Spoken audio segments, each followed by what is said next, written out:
Good morning and welcome to the Public Service Commission. We are continuing in the hearing in docket number 2023-3-E.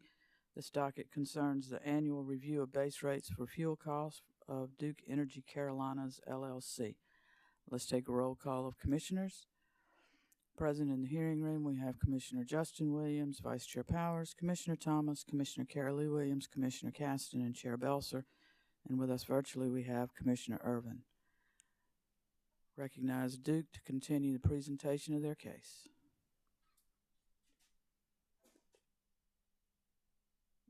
Thank you, Chair Belser. Good morning, Chair Belser, members of the Commission. The company would next call Mr. Jeff Flanagan, Mr. James McClay, and Mr. John Verderami to testify.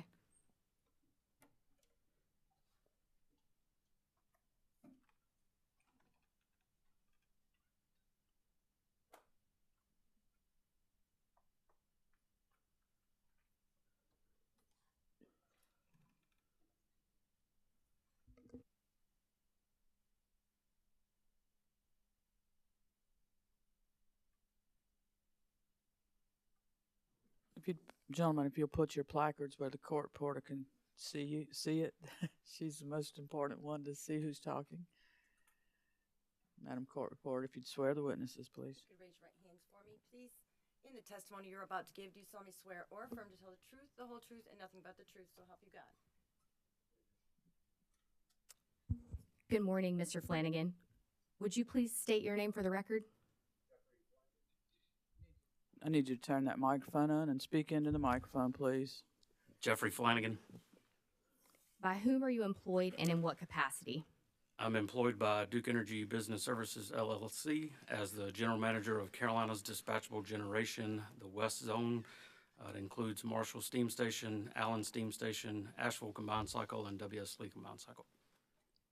How long have you worked in the fossil hydro solar industry?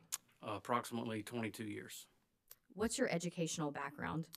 Graduated from North Carolina State with a Bachelor of Science in Paper Science and Engineering and a Bachelor of Science in Chemistry. I also hold an MBA from the University of South Carolina, and I'm a registered professional engineer in the state of South Carolina. Can you please describe any prior roles you've held that are relevant to your testimony in this proceeding? I began my career with Duke as a flue gas desulfurization scrubber engineer for Progress Energy Carolinas. I've held various roles in increasing responsibility in generation projects, engineering, and operations. It includes my role as operations and maintenance superintendent at Marshall Station. I was the station manager at Smith Energy Complex and the general manager of Marshall and Allen stations before assuming my current role. Can you please describe your current responsibilities at the company? Yes, I'm responsible for the overall direction and management of over 4,000 megawatts of Carolinas dispatchable generation, coal, combined cycle, and peaking generation. Provides strategic direction and leadership to the station general managers, including day-to-day operations, business analysts, process development, O&M, and capital budget allocation and implementation and outage performance. I'm also responsible for the operational excellence at all levels of the organization, including continuous improvement and competitive benchmarking. How long have you been in your current role? Since February of this year. Chair Belser, given Mr. Flanagan's extensive experience, I move to qualify him as an expert in the field of non-nuclear power plant operations.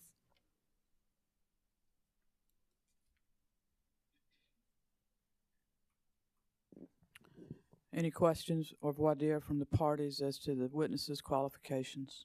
No objections, Madam Chair.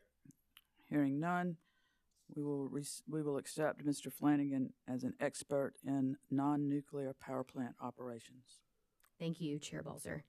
Mr. Flanagan, did you prepare or cause to be prepared 11 pages of direct testimony that were pre-filed with the Commission in this proceeding? I did. If I asked you the same questions that were asked in your pre-filed direct testimony today, would your answers be the same? Yes. Chair Belser, I would ask that Mr. Flanagan's pre-filed direct testimony be entered into the record as if given orally from the stand. Mr. Flanagan's pre-filed direct testimony will be received into the record as if given from the stand. Mr. Flanagan, did you also prepare or cause to be prepared 11 pages of rebuttal testimony that were pre-filed with the Commission in this proceeding? I did. If I asked you the same questions that were asked in your pre-filed rebuttal testimony this morning, would your answers be the same? Yes. Chair Belzer, I would ask that Mr. Flanagan's pre-filed rebuttal testimony be entered into the record as if given orally from the stand. Mr. Flanagan's pre-filed rebuttal testimony will be entered into the record as if given from the stand. Thank you. Mr. Flanagan, would you please provide a summary of your testimony at this time?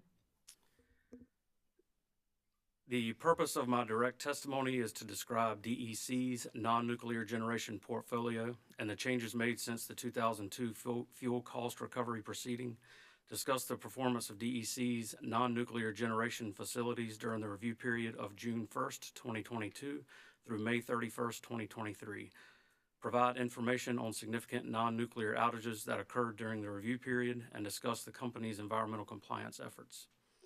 The company's non-nuclear generation portfolio consists of approximately 14,399 megawatts of generating capacity, which includes 6,087 megawatts of coal-fired generation, 3,437 megawatts of hydroelectric generation, 2,633 megawatts of combustion turbine generation, 2,110 megawatts of combined cycle generation, 110 megawatts of solar, and 13 megawatts of combined heat and power. Since the last fuel proceeding, Bad Creek Unit 3 was uprated to bring an additional 80 megawatts to the grid on March 10th, 2023.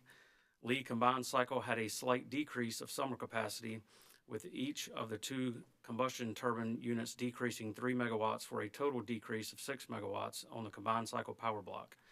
And the solar contribution to peak percentages increased to 67% for the company, resulting in a 48 megawatt increase in capacity based on operating experience of solar contribution to peak. The company's generating units operated efficiently and reliably during the test period. Most units had at least one short planned outage during the review period to inspect and maintain plant equipment. During the review period, the company's total system generation was 97,118,797 megawatt hours, of which approximately 37,731,972 megawatt hours was provided by the non-nuclear fleet, or approximately 39% of total generation. The breakdown includes 21% contribution from coal-fired stations, 14% from CC operations, 2% from CT operations, 1% from hydro facilities, and 0.3% from solar facilities. The purpose of my rebuttal testimony is to respond to ORS witness Thompson's testimony regarding the forced outage that occurred at DEC's Blues Creek Steam Station Unit 2 on August 31st, 2022, explain the benefits of the company's extended planned reserve procedure, and respond to ORS witness Thompson's suggestion that Allen Units 1 and 5 should have been prepared to generate from December 23rd, 2022 through December 26th, 2022. In my rebuttal testimony, I provide a timeline of relevant events that occurred at Blues Creek leading up to the outage on August 31st, 2022. An analysis performed after the event determined that the root cause of the incident was a specialty vendor's failure to apply Loctite on the threaded rod and tie rod fasteners during the fall 2018 outage. The lack of Loctite allowed the unit's fasteners to loosen, producing an overload condition on the remaining tie rods. The post-event investigation also showed that the design margin was inadequate to handle the loading condition that resulted from a loosened fastener. In other words, the crossover design would not support the load with only 3 functioning tie rods. The company prudently followed its own procedures and the vendor's guidance to tighten loosened fasteners and had no reasonable way of knowing that Loctite was not originally applied when it should have been. A review of the events that led up to this outage demonstrates the company responded reasonably and took prudent actions under the circumstances based on the information that was known at the time. At all relevant times, the company followed its own procedures and the vendor's guidance to tighten any loosened fasteners. For these reasons, the company disagrees with ORS witness Thompson's recommendation that the Commission should disallow the replacement power costs associated with Blues Creek Unit 2 forced outage. With respect to the company's EPR procedure, it is intended to minimize overall costs and allow the company to optimize resources across the generation fleet. The EPR strategy provides a consistent approach for managing lower-tiered coal generation units, such as Allen Units 1 and 5, that are committed for dispatch infrequently due to their higher costs. The 2021 and 2022 total system O&M savings as a result of EPR for Allen Units 1 and 5 were $7.7 million and $6.1 million respectively. I disagree with Witness Thompson's assertion that Allen Units 1 and 5 should have been brought online during the period of December 23rd, 2022 through December 26th, 2022. There was no basis supporting the need for the Allen units, as forecasts show DEC reserves to be above the company's planning reserve targets for each day. Therefore, Allen Units 1 and 5 were not called out of EPR. The company followed its established process when it determined that Allen Units 1 and 5 could not be brought online to generate electricity for the period of December 24th through December the 26th. ORS Witness Thompson's testimony relies primarily on hindsight and the use of facts unavailable to the company at the time decisions were made. Apart from that, no evidence supports Witness Thompson's claim that Blues Creek Unit 2 August 31, 2022 outage was preventable, or that the company should have known to request Allen Units 1 and 5 on Monday, December 19th to ensure their availability for Saturday, December 24th, 2022. DEC has a long-standing history of operating its fleet prudently to provide safe and reliable service for the benefit of DEC's customers. We continue to improve our processes and believe strongly in using lessons learned to improve our operations going forward. After my pre-filed direct and rebuttal testimonies were filed with the Commission, the company entered into a stipulation with ORS. I believe the stipulation represents a reasonable compromise on heavily disputed issues in the case, and I support the settlement for that reason. Thank you, Mr. Flanagan. Mr. McClay, would you please state your name for the record? Jim McClay. By whom are you employed and in what capacity? I'm the Managing Director of Natural Gas Trading at Duke Energy Corporation. How long have you worked in the energy industry? For 26 years. Please describe any prior roles you have held that are relevant to your testimony in this proceeding. Since joining Progress Energy as an energy trader in 1998, I've worked in various power trading and natural gas procurement functions and leadership roles, including Director of Power Trading Portfolio Management and Manager of Gas and Oil Trading. Following the merger between Duke Energy and Progress Energy, I was named Manager of Gas and Oil Trading for Duke Energy. In May 2019, I was promoted to Director of Trading, and in August of 2021, I assumed my current position as Managing Director of Natural Gas Trading. Please describe your responsibilities at the company. As Managing Director of Natural Gas Trading, I participate in all aspects of the overall strategic direction and commercial management of the purchase, delivery, and storage of natural gas for Duke Energy. This includes monitoring and providing guidance in various areas of fuel markets, including feedback regarding supply and demand, price, availability, economics, and deliverability of existing and future supply sources. I also supervise the company's physical natural gas procurement and associated transportation activity, including the negotiation and administration of long-term and short-term purchase contracts, as well as the company's associated financial hedging program. In addition to natural gas, I supervise procurement of fuel oil, optimization of emission allowances, and the power trading and hedging functions for Duke Energy Midwest Utilities. Chair Belzer, given Mr. McClay's extensive experience in fuel trading, procurement, and hedging programs, I move to qualify Mr. McClay as an expert in the fields of gas and oil trading and fuel hedging.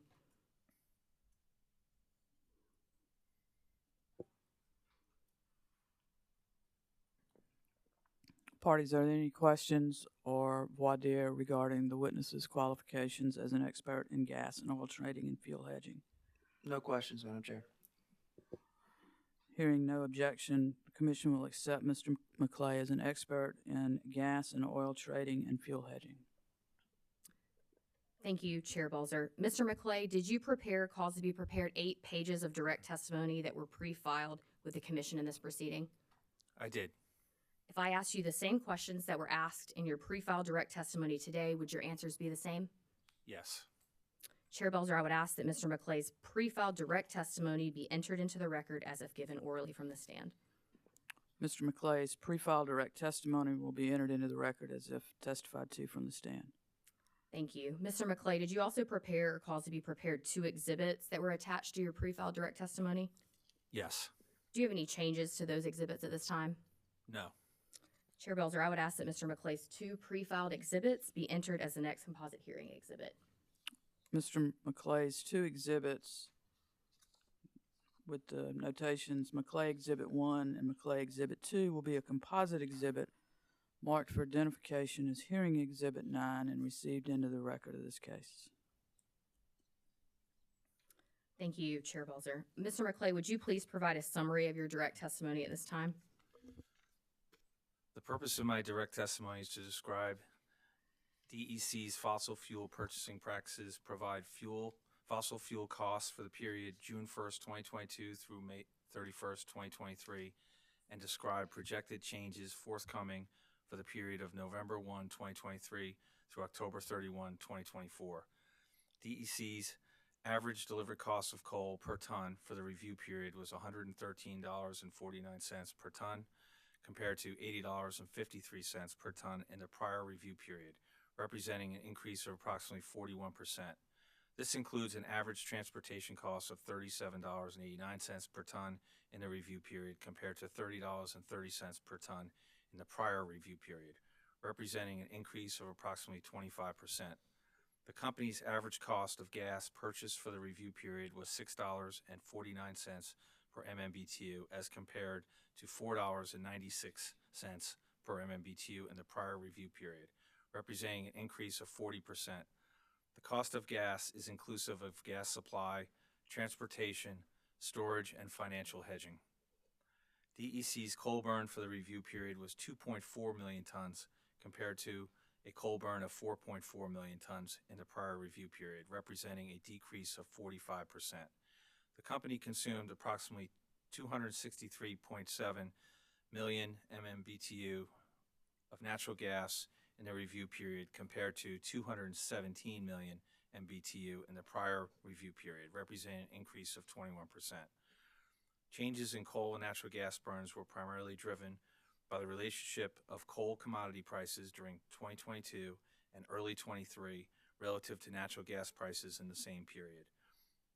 As record high coal commodity prices set off natural gas costs, reducing gas to coal generation switching, especially at the company's dual fuel operating DFO stations.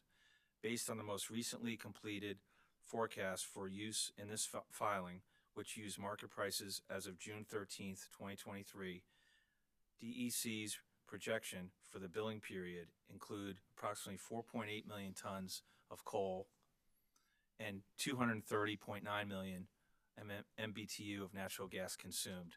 These projections are subject to change due to multiple factors, including but not limited to exposure to market prices, the amount of Central Appalachian coal DEC is able to purchase and deliver, and the non-Central Appalachian coal DEC is able to consume.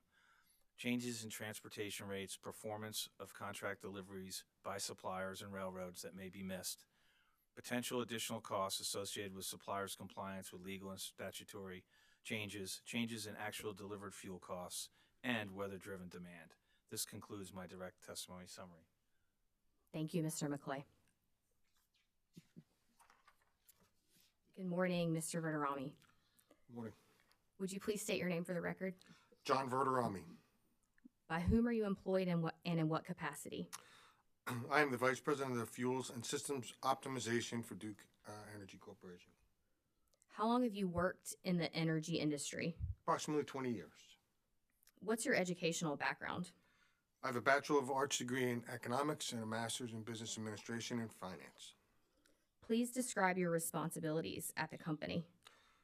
As Vice President of the Fuels and Systems Optimization Group, I oversee all aspects of the overall strategic direction and commercial management of the purchase, delivery, and storage of fossil fuels that the Duke Energy regulated utilities use for the generation of electricity.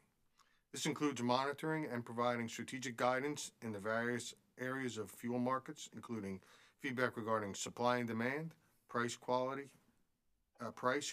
availability, economics, and deliverability. In addition, I'm responsible for the overall strategic direction of the fleet's power trading, system optimization, energy supply analytics, and contract administration functions. Chair Balzer, given Mr. Verderami's extensive experience in fuel and reagent procurement, I propose to tender him as an expert in the fields of coal, natural gas, and reagent procurement.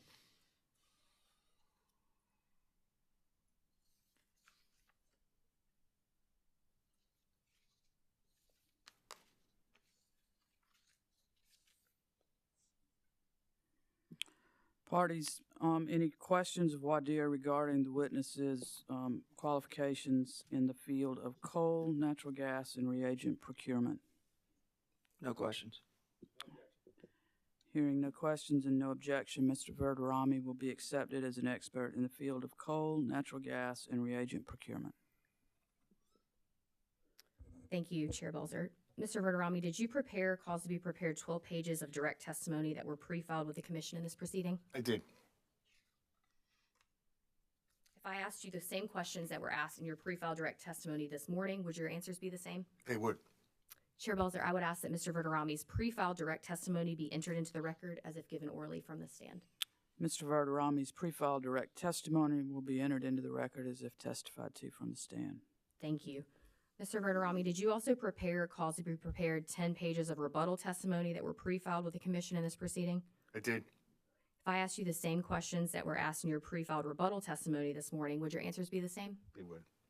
Chair Balzer, I would ask that Mr. Verderami's pre-filed rebuttal testimony be entered into the record as if given orally from the stand. Mr. Verderami's pre-filed rebuttal testimony will be entered into the record as if given from the stand. Thank you. Mr. Verderami, would you please provide a summary of your direct and rebuttal testimony at this time?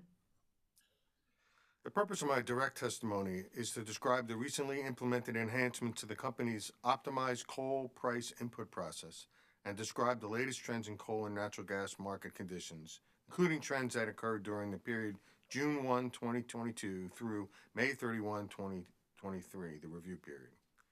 As I explained in my testimony, the company has created an updated model-driven approach called dynamic dispatch that reflects coal market supply chain dynamics in the forecasted fuel and in forecasted fuel prices.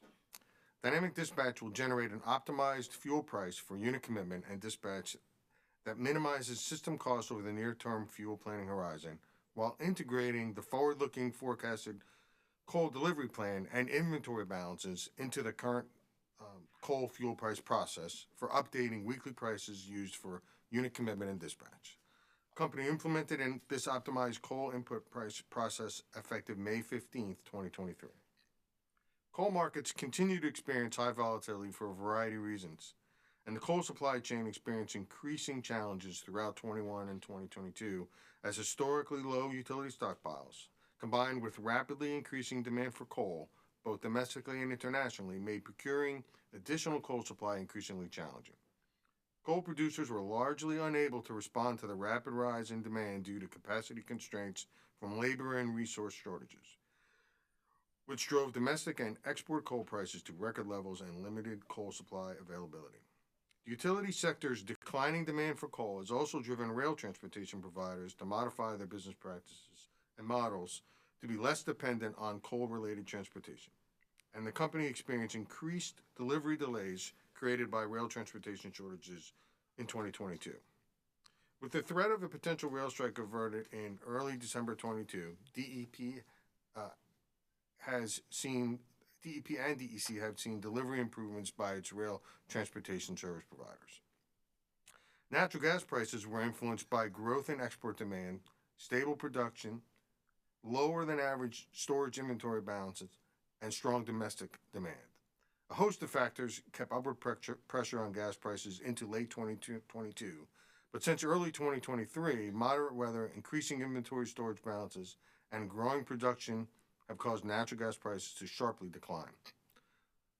The purpose of my rebuttal testimony is to correct the calculation of the Blues Creek Unit 2 force outage replacement power costs outlined in ORS witness Omari Thompson's direct testimony. The estimated replacement power costs relied upon in witness Thompson's direct testimony contained an error in the replacement power cost calculation that significantly overestimated the replacement power costs related to the Blues Creek Unit 2 outage. The original calculation the company inadvertently provided to ORS was based on the unit's weighted average cost of inventory, which is typically used to calculate the estimated replacement power cost for nuclear outages. Utilizing weighted average cost of inventory for the estimated replacement calculations for nuclear outage is appropriate, as nuclear outages are not committed or dispatched based on incremental market replacement costs.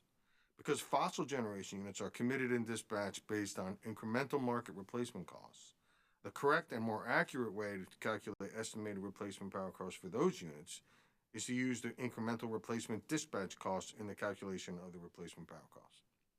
Upon review of witness Thompson's testimony, the company reviewed the calculation previously provided to the ORS in discovery and realized there was an error in the initial calculation. The company supplemented its discovery response on September 8, 2023 to provide a corrected calculation. This concludes my testimony summary. The company's corrected calculation replaced the unit average cost from the original weighted average cost of inventory with the correct incremental replacement dispatch costs.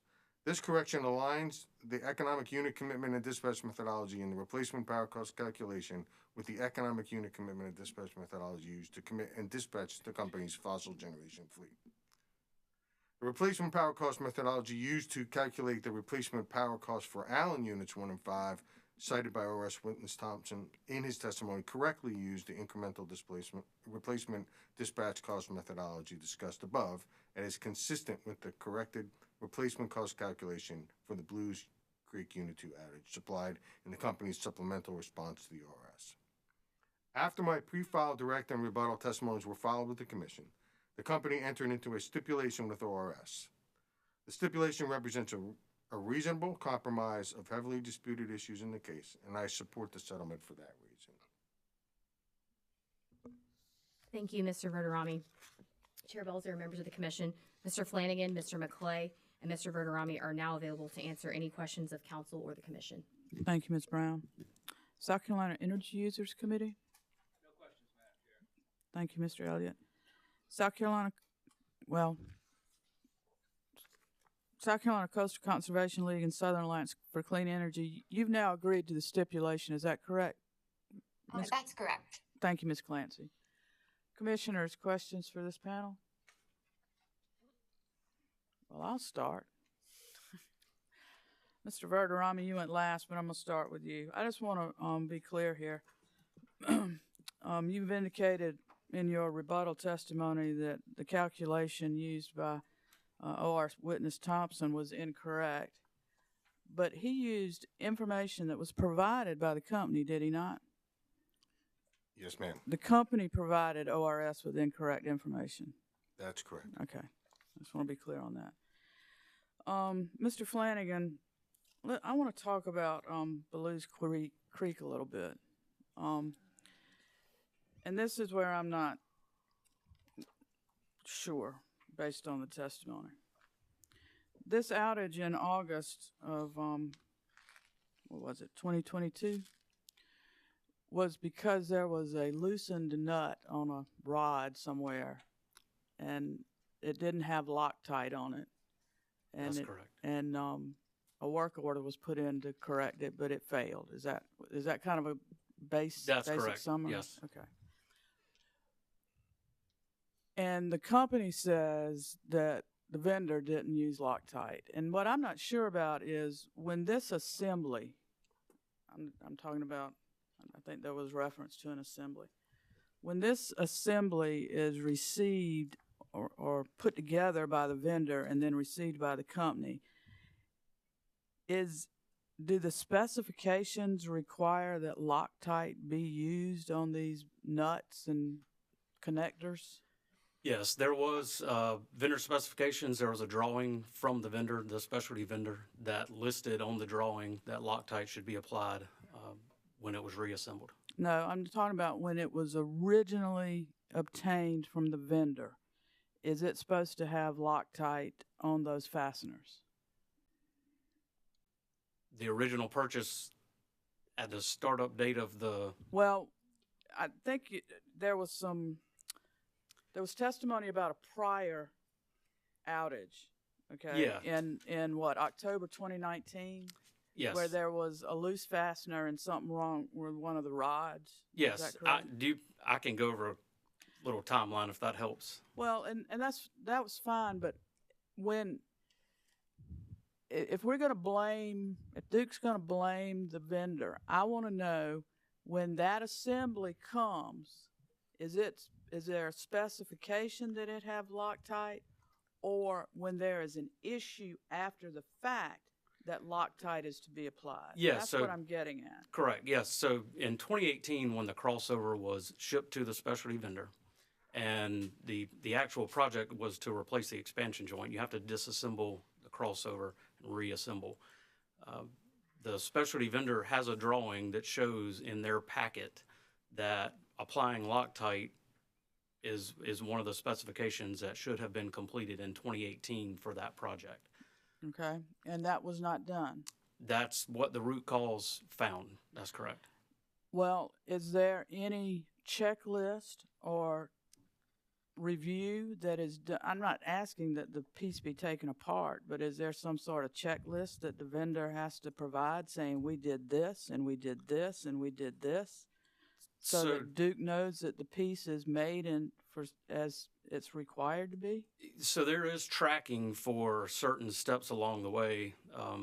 There was a shop visit that had been made to on the previous crossover replacement in 2017 on the adjacent unit. That wasn't one of the checklist items that was listed, and it's not something you would see as part of the reassembled assembly coming back. You wouldn't visually see that there was Loctite on it or not. But the vendor doesn't supply, a checklist for every item that is completed, and it's got that the crossover was reassembled and retensioned, but not specifically that Loctite was applied. Well, so how does Duke know that the piece is safe and ready to be assembled? And the reason is, I mean, I know you're not a lawyer, but your lawyers will tell you that there's case law in South Carolina that says you can't just say, well, it was the vendor's fault. It was the third party's fault. Yeah, and, we use specialty vendors for, this is not Duke's expertise, right? The reassembly of a crossover, the replacement of a bellows. So we send that to them. There was we went through fairly thorough analysis of several different vendors to select this vendor. We look at previous history that the vendor has provided.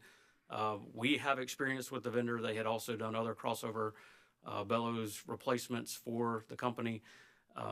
So a lot of that goes on, we know what they're good at, and they have given us data to show that through the bidding process before awarding a contract to them, that they're going to follow their own processes before returning that to us. Okay, let's look at the timeline a little bit. I believe it was October 2019.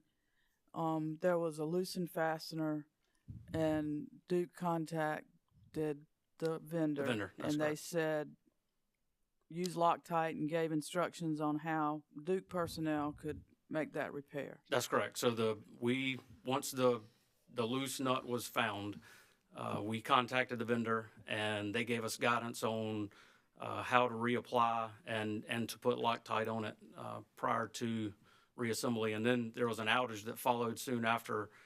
They also gave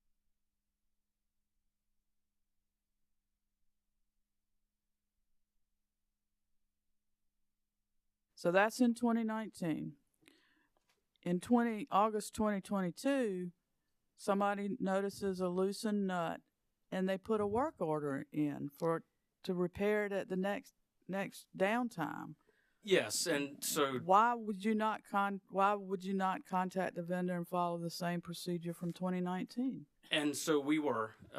If you look at kind of the timeline of how that happened, so that was found early morning in August of 2022. The crossover failed later that afternoon. It was a fairly short, a few hours later when it failed. We had the guidance, right, from the original conversation with the vendor. So we had the guidance and knew how to make the repair. But at that time, the crossover failed before that repair could be made. And it requires scaffold to be built to access it. So it wasn't, the work orders follows our work management practice, right? You find an issue, you write a work order, whether it's performed that day or a month later. So they wrote a work order, which follows our work management practice. The follow-up was to fix it. It just takes a while to get there, and it failed that afternoon. This is, I believe your testimony was that the operator created a work order to retorque the fastener during the next unit outage. This is a repair that has to be done during an outage? It can't be done while the unit is operating? So that was part of the conversation in 2019 was, could you safely access that area? Not knowing the condition of the tie rods or, what you have to build scaffold to get up there. You're at the tail end of a steam turbine. The vendor guidance from 2019 was, at your next scheduled outage, you can, and that's when they told us to follow the, apply Loctite and reapply the fastener. Okay. I presume, based on your testimony, that that Duke has conducted, and for lack of a better term, a post-mortem of the outages at Belews Creek and at Allen? Yes. Okay. And I think your testimony was that at all times during that, leading up to these outages and following the outages, Duke had followed its established procedures. Is that a correct assessment? That's correct. Okay. Has there been any update to those procedures based on lessons learned from these outages? So lessons learned from Belews Creek, yes, we've got a different design in place now, so that now that we fully understand. And to be a little bit clear about finding out with the Loctite issue, as an example, we had to do failure analysis on. It was literally chemical analysis to see what lubricant had been used to determine that it hadn't been Loctite. I assume for the Allen outage specifically, you're speaking of the extended plan reserve procedure? That's a little bit different. Okay. Different. Let's just focus on Belews Creek. I shouldn't have conflated the two. So, how about with this vendor? How can Duke ensure that the vendor doesn't skip a step in the future? Yeah, there's been several conversations, since then with the vendor. We took the prudent action to make shop visits. It's not. There are a lot of things when you have this crossover assembled and the disassembly and the welding of the new joint and the fabrication of the new expansion joint. The clocking of the flange where it's got to be reinstalled to make sure you're not going to have installation issues. If you look through there were several steps that were taken as a shop visit, and one of the things that was looked at was not whether Loctite was applied. So there's been a lot of conversations. In the future, this is a very rare item to be worked on, right, with this vendor. We will have processes in place to make sure that something similar to that doesn't happen again. A very rare item, yet this is 2 instances within 3 years.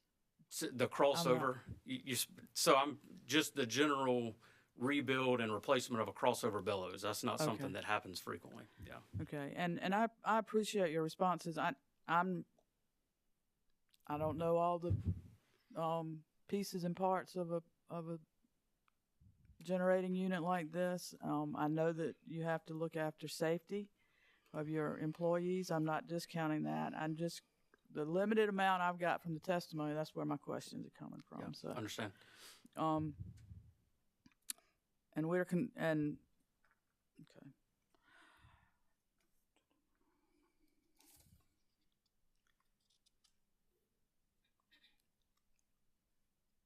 Okay, that's all I have. Thank you. Commissioners, Commissioner Caston. Thank you, Madam Chair.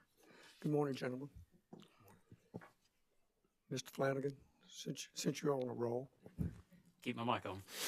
And I'll be the first to tell you my brilliance and prophetic abilities really manifest themselves after the fact. I've experienced that most of my life. And I can also tell you that it's easy to throw stones. and I'm not getting ready to throw them, but I'm getting ready to ask some questions relative to Understand. that. Does Duke typically either employ, contract, or maintain in-house? And I'm thinking in terms of major projects, whether it's rehab, repairs such as this, new construction, on-site inspectors, resident engineers. Yeah, so we do have on-site engineers at the stations. We've also have a fairly robust, so like in this situation when the crossover failure at Blues Creek, there's a turbine subject matter expert that works in our central oversight group that was also supporting. So, when we first had the fastener loosened in 2019, reached out to him, our turbine expert, who also assisted with conversations with the vendor. So we do have in-house engineering support, yes. Well, was this particular project here not of significant stature or importance that wasn't done on this one during the process? It was, and we have even our own internal turbine maintenance team that were on site. The crossover, and in my rebuttal testimony on page 8, it shows a photo of the size with some folks standing there. It's not something that we would typically work on. It's outside of our expertise, right? So we disassemble this, we put it on a truck and send it off, and we make shop visits and review specifications. So that's where our engineers will get involved, review specifications for the bellows and the pressure requirements and all that. And when it comes back, and even in making shop visits prior to it shipping back, right, we ensure that it's been tensioned and it's actually locked down when it's shipped so that it can't shift. If you look at the way it's designed, it's allowed to thermally expand when the unit starts and stops. So of all the things that you would look at if you're a turbine engineer on site or a support engineer that's on site watching this, the major components that you're looking for, the weld out, the seam weld, again, the clock, so making sure that everything lines up when you're getting ready to bolt it back down. What we're talking about, so that Loctite, you're literally looking at the lubricant that's between the face of the nut and the thread, right? It's really no different than a nut and a bolt that you get at Lowe's. It's just 5 inches big, right? You're looking at the lubricant that's between those two interfaces. It's not something you would visibly see. You'd almost have to be watching them as it's applied to know what it is. And does that make sense? Absolutely, because we used to use a lot of those type products. And again, not trying to, after the fact, question, you can have some. I'll tell you this, I was a full-time resident inspector when I was young, years back. I never should have been one at that point in time, but I was. I'll sit there and watch things, looked at the spec, looked at the drawings, still missing things. But I caught a lot of things. I guess what I'm asking is inspecting it, looking at it when they're building it, I understand it. Was there anyone there inspecting as it was going in place, as it was being installed? Yes, there were engineers on site as it was being installed, yes. All right. And again, I know you're an NC State man, you said. You're familiar with Murphy's Law. They've heard me mention it many times. Murphy's Law. Yeah. Which is probably more real law than gravity. It's an adage, actually, that if anything can go wrong, it'll go wrong, usually at the worst time. Is that what you've understood? Yeah, I understand. That happens, doesn't it? Yeah, that happens. Yes. All this said, is it Duke's responsibility to maintain and operate their system? Yes. No one else's, right? That's correct. So when things like this happen, and it happens, I mean, but you didn't go to bed that night thinking it was going to happen. Absolutely not. But things happen.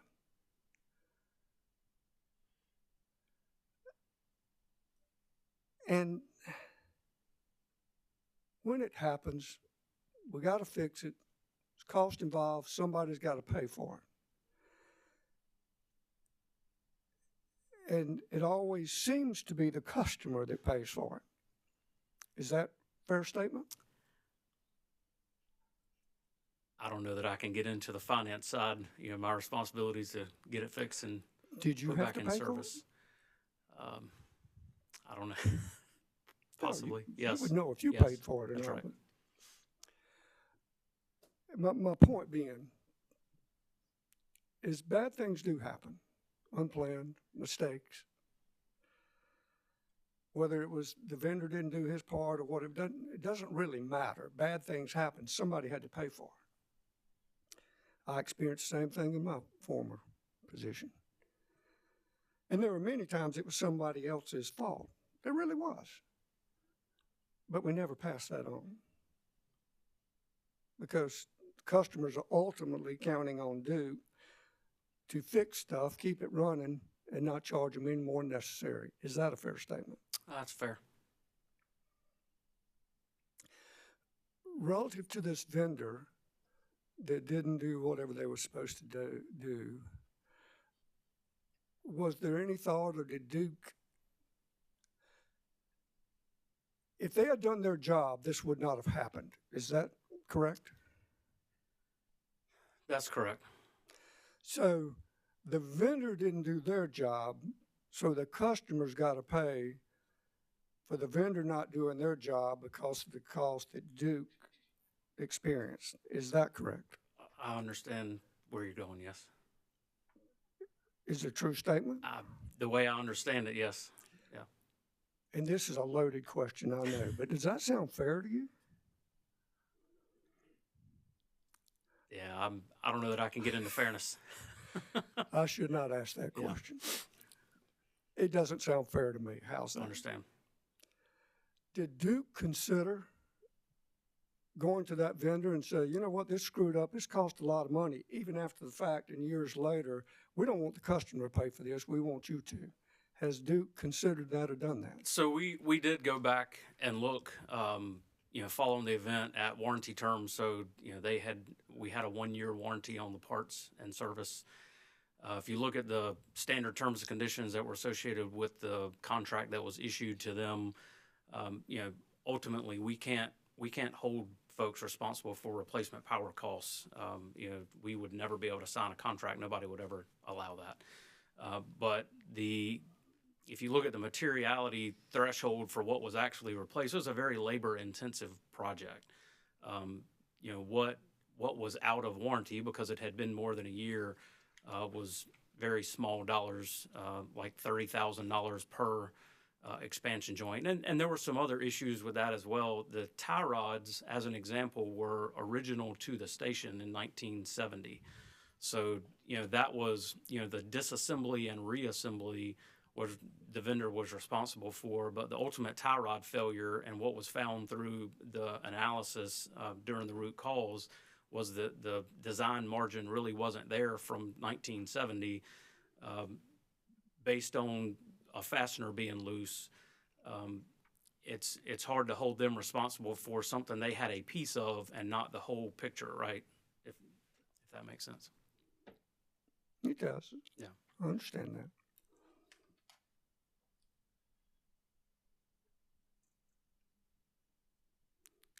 I just hate knowing,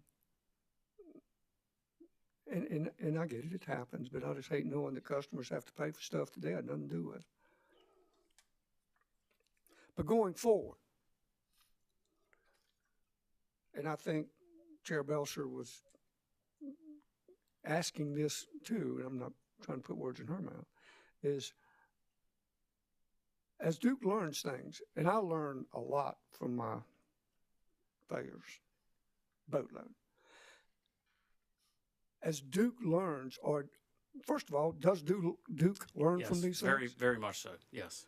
And as they learn, do they just write it down and talk about it, or do you do something about it? No, and so typically, like in this fashion, we put processes into place, for major components that are going to specialty vendors. You make sure we make shop visits to ensure qualities being upheld to whatever the specification is. We have processes in place to make sure that that happens. Yeah. Again, I apologize if I sound like I understand. I've been involved with so many things like that, and it happens. Some of them were our fault.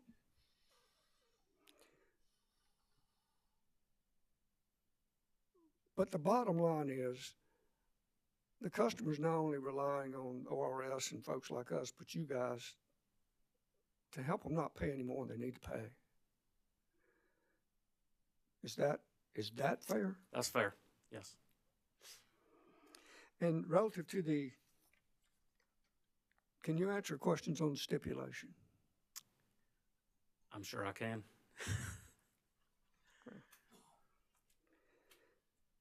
Well, let me ask this question. Maybe someone can. I think I understood yesterday that on that stipulated item B7 in particular, that the $2,566,491 included a full disallowance for Allen units, and I think half for Blue. That's correct, Commissioner, yes. Mr. Vanderrami, you must be the guy that can answer that. Well, I can acknowledge that that's the math that behind the stipulation. And as I understand these kind of things, what was discussed yesterday, there's give and take and give and take. But I'm also cognizant of the give and take. The customer always gives and has to pay for the take too.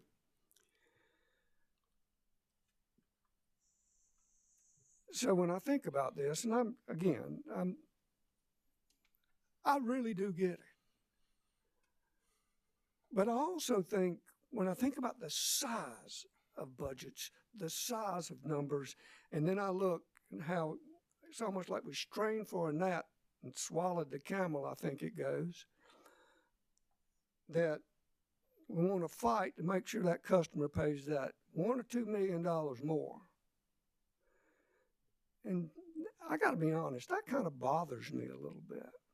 Not saying that it wasn't good negotiations, but in lieu of all the things that have happened,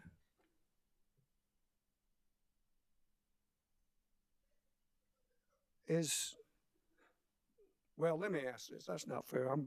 I'm grandstanding, and that's inappropriate, and I apologize for that. Maybe I can help. Please do. Bail me out. And first to Chair Belzer's question about the inaccuracy of the first response, that was unfortunate. Sometimes in data requests, to meet the timeline,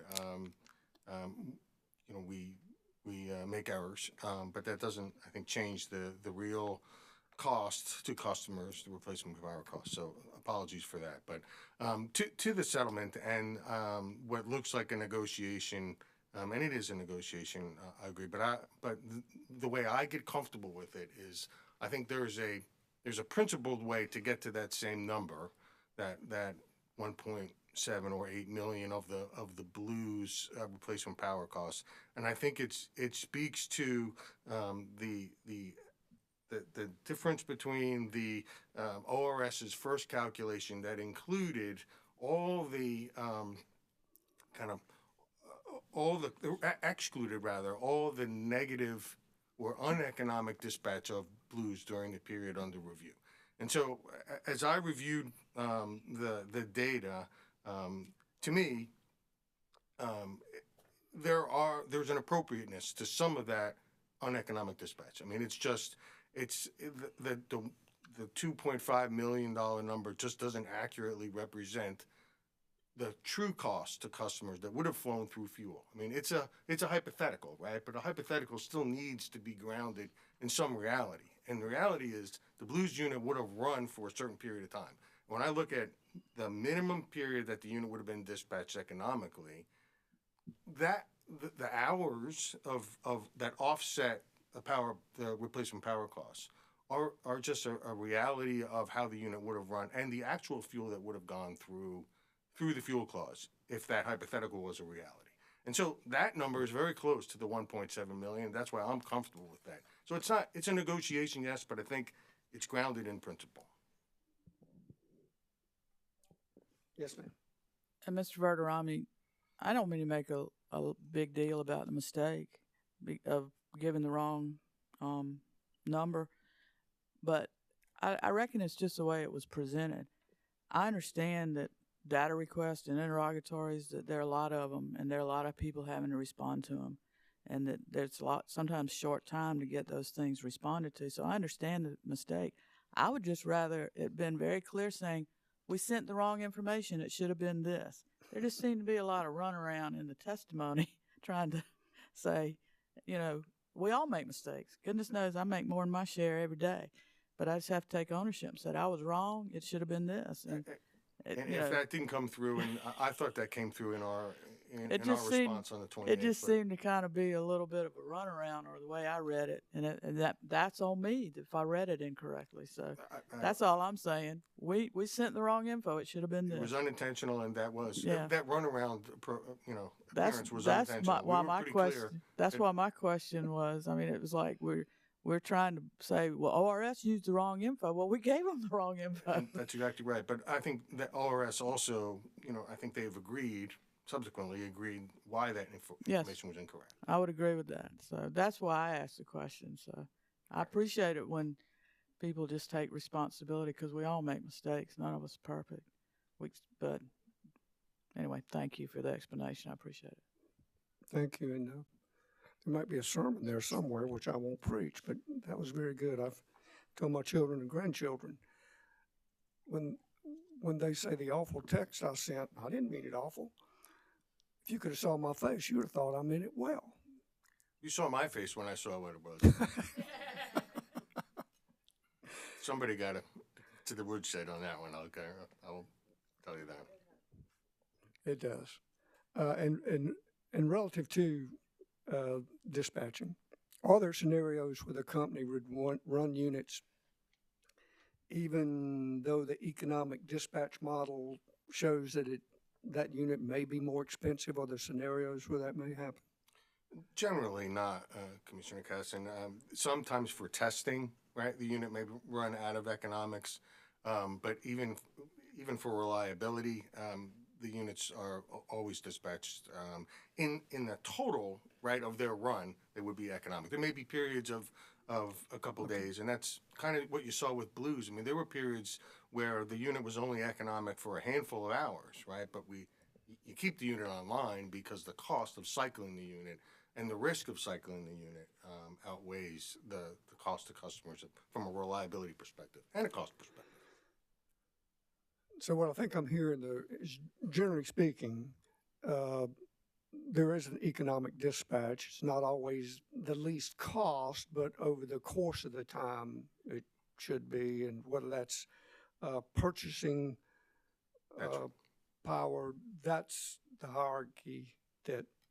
That's right. You could look at it in one particular hour, but again, the operating parameters of the unit don't allow for the unit to shut down and start back up. That's kind of, I think, where the ORS analysis kind of fell apart to me, is that, it's kind of magical dispatch to say the unit can turn off and back on.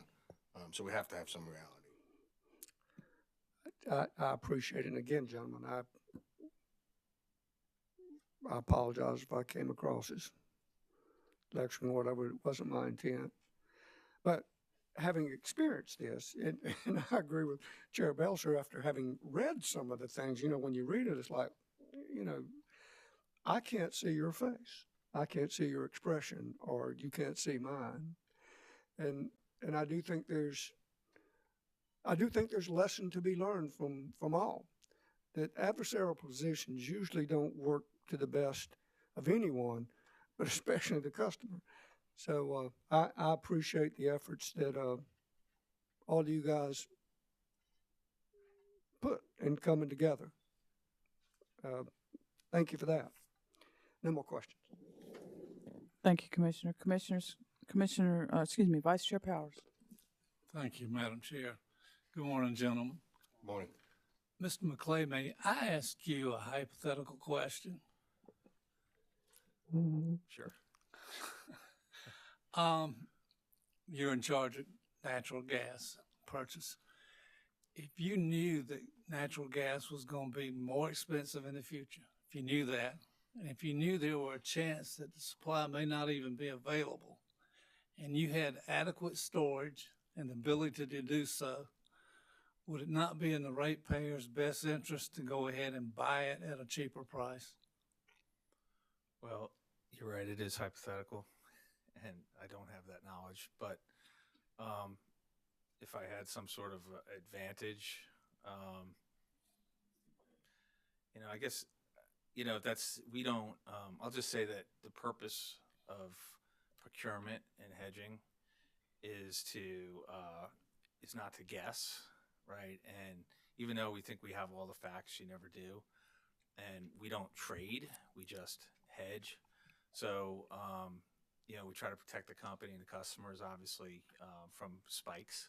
So, to the degree that, we have a program to do that, we would use the program.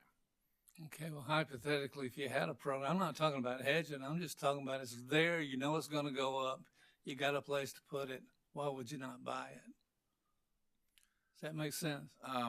Yeah, I guess from a personal standpoint it does, but from a company standpoint, no. Why would that not also apply to your nuclear supply? Uranium. They have their own procurement practices that they follow, and I'm sure they are very well aware of diversity and different contracting to make sure to protect themselves. And I'm sure that's what they do. I can't speak for them, Okay. Well, I'm trying to protect the ratepayer. Not the group. Thank you. Sure. Commissioner Thomas? Madam Chair. Commissioner Irvin? Thank you. Mr. Flanagan, I have a few questions for you, sir. I want to talk about the low natural gas supply issue. You recall that other Duke Energy Carolina generation facilities were derated or unable to operate due to low pressure supply from natural gas lines other than the Clemson facility. Is this common? I think I'm better to take that, Okay. Commissioner Irvin. Thank you. So yes, there are occasions on high demand days where deliverability from Transco may be affected by low pressure. Yes. Is this issue isolated to the southeast? To the best of my knowledge, no. We have this issue in the Midwest as well. There's aging infrastructure. There's high capacity utilization of a lot of these pipes. And, there's a lot more generation that's been placed on these systems than have been in previous years. So when you get, periods like this, you're subject to low pressure. It could happen. It happened very briefly, but it does happen. What could the company do to prevent this from happening in the future? Right. So that's a good question. Contractually in the future, we would try to build these into our contracts, delivery contracts, to make sure that something like this could be avoided. However, the company may want a pressure guarantee, and whoever they're contracting with might not offer it. So it's not something that's standard, but obviously the company is always going to push for reliability as much as it can. How would you respond to Witness Thompson's exhibit ORT1 that outlines the coal plant average forced outage factor as exceeding the NERC 5-year average? I mean, it's accurate. The numbers speak for themselves. I don't know if I can quickly find his number, but there were in the review period, There were a couple of, and the Blues Creek crossover is a good example of that. I'm gonna call them one-off outages that kind of led that duration, that drive that number up. Across DEC, there were other two issues on Marshall units that drove that number up. It's above the historical average for us, as well as above the NERC average. Year to date, the fleet is performing much better than that. But I mean, it's accurate based on the numbers he provided. Let's talk about the Marshall plant issues just for a minute. Can you explain why the Marshall plant was unavailable due to boiler circulation pump repairs? Yes, there were several issues with the boiler circulating pumps at Marshall. Each units 1 and 2 have 3 boiler circulating pumps that can be used interchangeably between units 1 and 2. We had some catastrophic failures on the motor windings and the shop so again, it goes back to specialty vendor. We send the pump. It's a pump motor combo that's got a cooling system that runs on the outside of a can. It's hard to explain. So the stator of the motor runs and is cooled by processed water, and that processed water was allowed to get into and catastrophically fail the motor. So the specialty pump shop that we send these pumps to, because it's a pump motor combo, they take the motor and send it to a motor shop to have it rewound. So there were a few issues last year with boiler circulating pump performance, and some of it was long lead time for copper and getting these motors rewound. There was also an issue with the motor shop that was rewinding the motors when the specialty vendor that we use for the pumps purchased these original GE pump motor combos. They purchased that data from GE when GE got out of the business. So they're really the only vendor that works on this style pump anymore.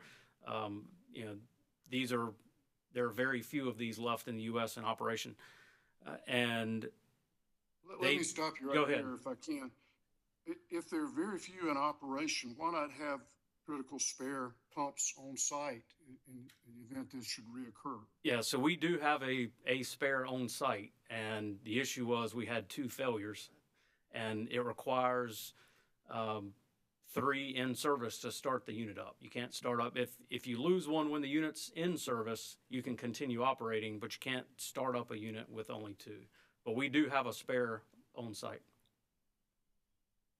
Does Marshall 1 and Marshall 2 share a common pump? Yes, they are common. So there are 3 on unit 1, 3 on unit 2, and then we have the spare, so there's 7 at Marshall. Commissioner, can I ask a clarification? Sure. Mr. Flanagan, I'm watching you, and you're doing your hands like this. How big are these pumps? I don't think they're this big, but I'm just trying They're that to get big in my head the way I'm thinking of them right now. I'm just trying to get an idea of the scale of what we're talking about. Yeah, so the boiler circ pumps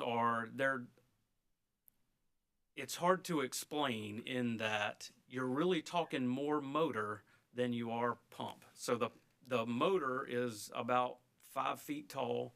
Okay. I'm going to say 2.5 feet around. The pump, the casing is installed in the unit, right? The casing is part of the facility. So when you pull the pump, you're actually pulling the motor and the pump impeller, and that's it. So it's referred to as pump, but it's really more motor. It's a large motor and an impeller that's, I'm going to say. I just was wanting an it's definitely not as big scale as the table, I here. promise. Okay, thank you. Sorry, Commissioner. I'm just trying to All right. picture something. Well, and since this is no longer available in the market and they're hard to get and hard to find, why not have more than one replacement part since it's a critical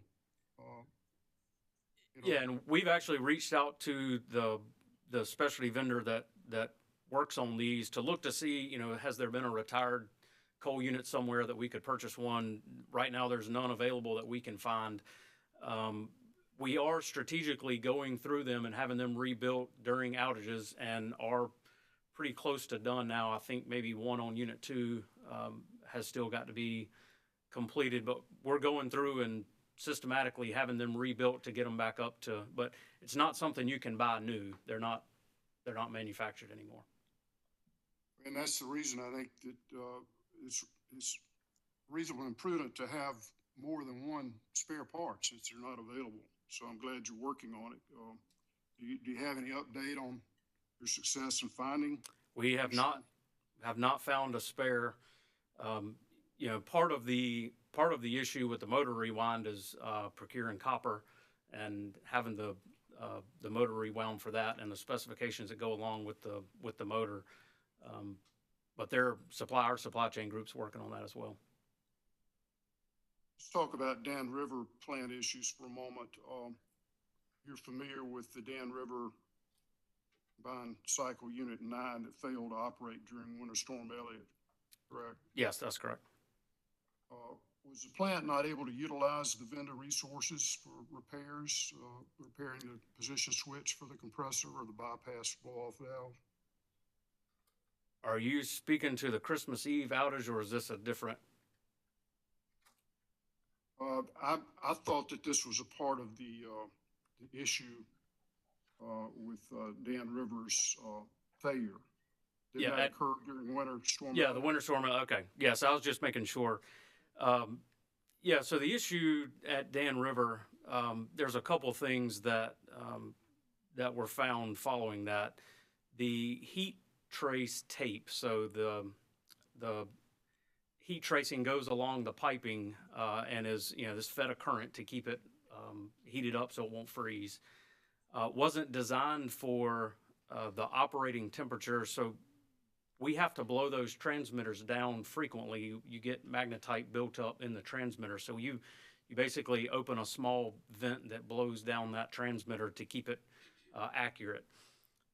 The heat trace tape was found to have overheated by the frequent blowing down, right? So you're blowing down steam temperature and pressure, and it failed that heat trace tape. So when we go at that time into winter storm preparedness, you check to make sure that the breaker's on and there's a current flowing.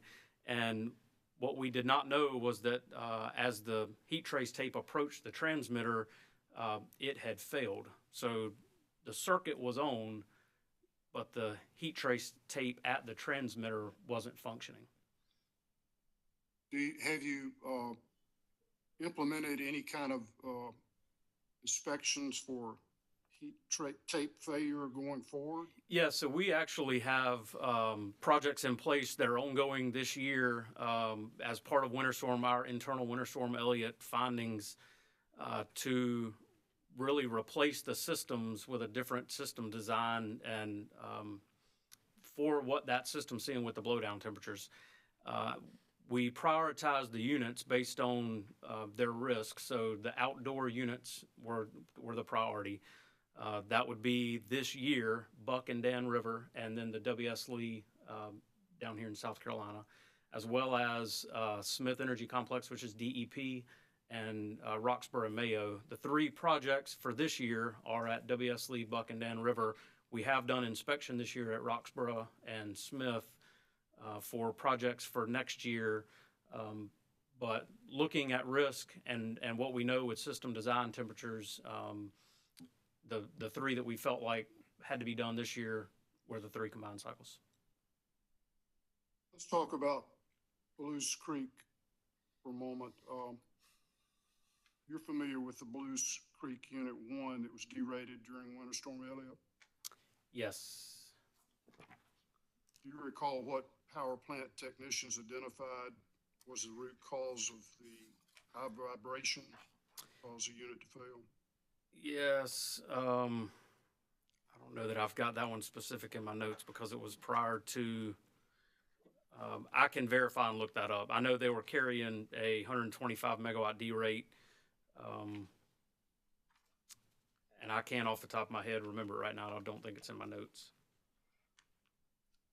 Isn't the Blues Creek plant a Tier 1 dispatch asset? That's correct. heard that, earlier that the company followed procedures and vendor guidance to tighten the loosen fasteners. Was a vendor ever brought on site or an engineer brought on site to determine the loading present on the tie rods that were in need of repair? No, so it was provided by the vendor, and it's for that specific. It depends on if the unit's in operation, if the unit's offline, how long it's been offline. So it's not like you're torquing a nut down to a specified torque. The guidance actually gives you a distance off of the plate, because it really shouldn't be putting force with the unit offline up against that nut. It's allowed for thermal expansion, so there's movement in that end plate. So we followed the guidance with, make sure the gap is whatever the specified amount was, and apply Loctite so it can't come off. I mean, that's part of what, as the unit starts up and shuts down, the thermal expansion of that expansion joint allows for movement in that plate up against the inner and outer nut.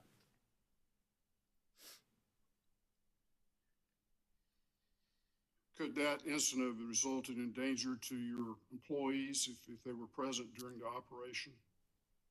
It could have, yes. Was the unit in operation during the failure? Yes, it was. It had just returned from a short maintenance outage. Why was the expansion joint off for repair during the next available maintenance outage, either in 2019 or 2020 or 2021? And are you speaking of the 2018 when the crossovers was sent off for repair? Yes. Yeah, so the expansion joint, the bellows that is in that crossover that allows for the thermal expansion, can get small cracks in just from over time, the material flexing and deflexing. And there was a small leak indicated on the adjacent unit, so they were planned to go off and have those rebuilt. Who inspected the well repairs made in 2019? That would have been our QC group. I think there was a vendor that performed those, a contractor that performed that work, but I'm not completely sure. I'll have to verify that. Were they verified by X-ray or just a standard visual inspection? There's a QC process that I'm sure we followed, and I can verify that for you. Normally, that would be a dye penetrant test. Do you know if a dye penetrant test was performed? I'm fairly confident I read that, but it is not in my notes. I can verify that for you. The company states that the post-event investigation provided inadequate design analysis for the compromised load conditions. Did a professional engineer or certified expert inspect the failed expansion joint? Yeah, so the inspection was around the threaded rod and tensioners. We hired a third-party metallurgical lab and sent the threaded rod and nuts off to do metallurgical analysis to determine the failure mechanism.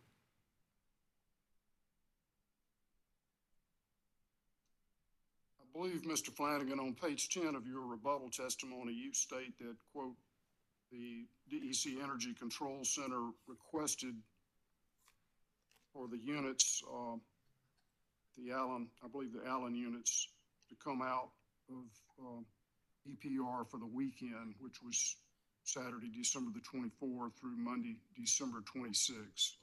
Is that correct? That was the request. That's correct. If the Allen units were on EPR status, why would the dispatch center request the units for load with only 2 days' notice? So they were following our EPR process. The original requests, and this goes back to some other conversations, were really focused on Monday the 26th, to have the units online by Monday the 26th. The request for, can you get them online for the weekend wasn't a formal startup and get them online for Saturday morning as much as it was, if you can go into startup now as soon as possible from the 24th through the 26th. Would you agree that the dispatch center considered the Allen units as normal dispatchable units based on the timeline of events? They understand and follow the extended plan reserve process very well. We'd had a lot of conversations leading up to the weekend and around the specific request on the afternoon of the 22nd. Mentioned earlier, we were talking, I'm going to skip back a minute to the Blues Creek plant. You mentioned, I believe, the tie rods were original to the plant going back to 1970. Is that correct? That's correct. They were original.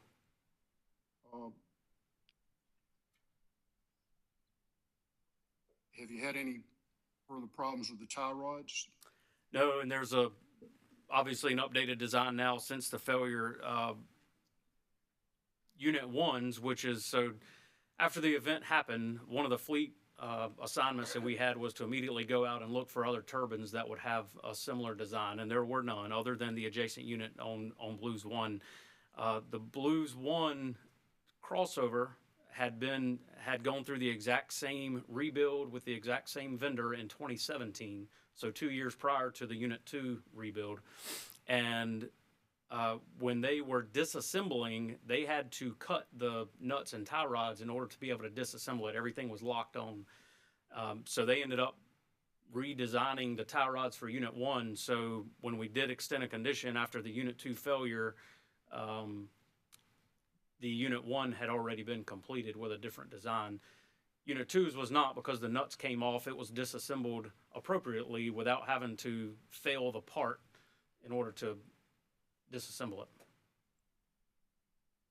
Does the company provide unit information such as capacity factors and outage information for all units?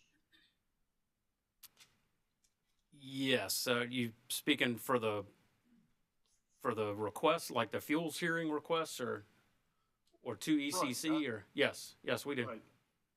Okay. That includes base load, peaking, and other units Correct. that are not retired. Yes. Okay. Does the dispatch model account for the time necessary to switch fuels? JV may be better at answering that than I am. Yeah, Commissioner, there is no downtime in switching fuels. You mean at the dual fuel units between coal and gas? Correct. They may need to downpower a little bit, but yeah, that's in the dispatch model, and we generally will do that switching if it's not emergent at a time when that's economic. Well, in an emergency situation, how much time does it take to switch fuels for the dual Back to Jeff. fuel? Yeah, so we can, and I'm probably more familiar with the Marshall units. We can switch fuels fairly quickly. It's not to come out of coal, you have to take pulverizers out of service, and there's a process that does that, right? But it may be 15 or 20 minutes, and then you're kind of slowly ramping in gas as you're taking a mill out of service. But it's fairly quick. Well, give me a time estimate, if you would, please, because I know it takes time to ramp up a gas plant, doesn't it? Yes, and are you talking ramping like increasing load, or so the ramp rate of a Marshall units, if we're sitting at min load is 6 to 7 megawatts a minute. Marshall 1 and 2's about 2 megawatts a minute. So the coal units run significantly slower from a ramping perspective. A combined cycle anywhere from 10 to 20 megawatts a minute on a combined cycle, depending on technology. Well, I guess my point is, does your dispatch model account for the units that require longer startup times? Yeah, so we RRE provide data to unit commitment for startup times as well as minimum up times and minimum down times for each unit. And so the issue I'm concerned about is why the Allen units were called for dispatch within a window that was not possible for startup and beneficial load.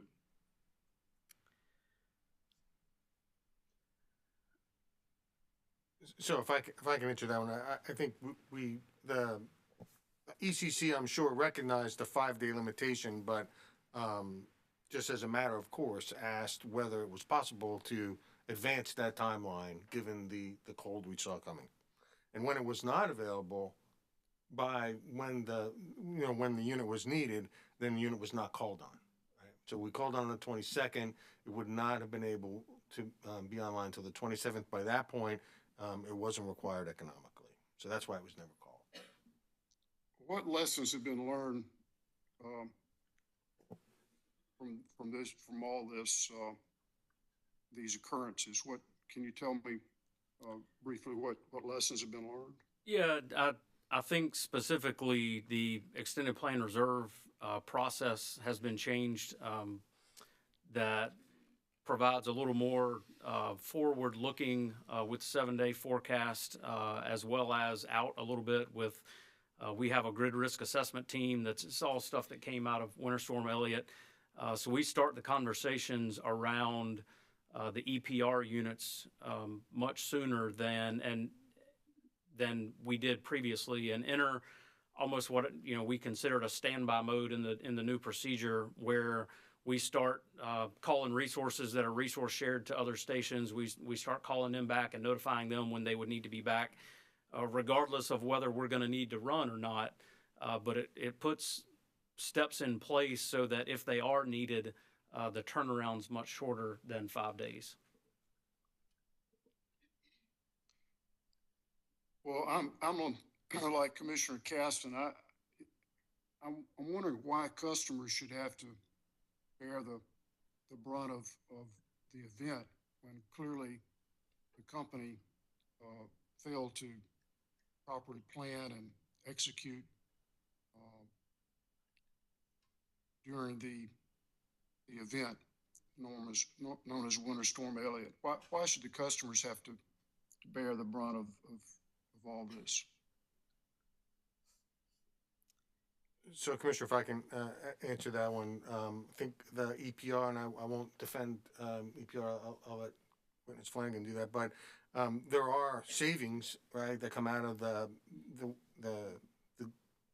EPR program in terms of O&M savings that eventually get through to pass through to customers through base rates.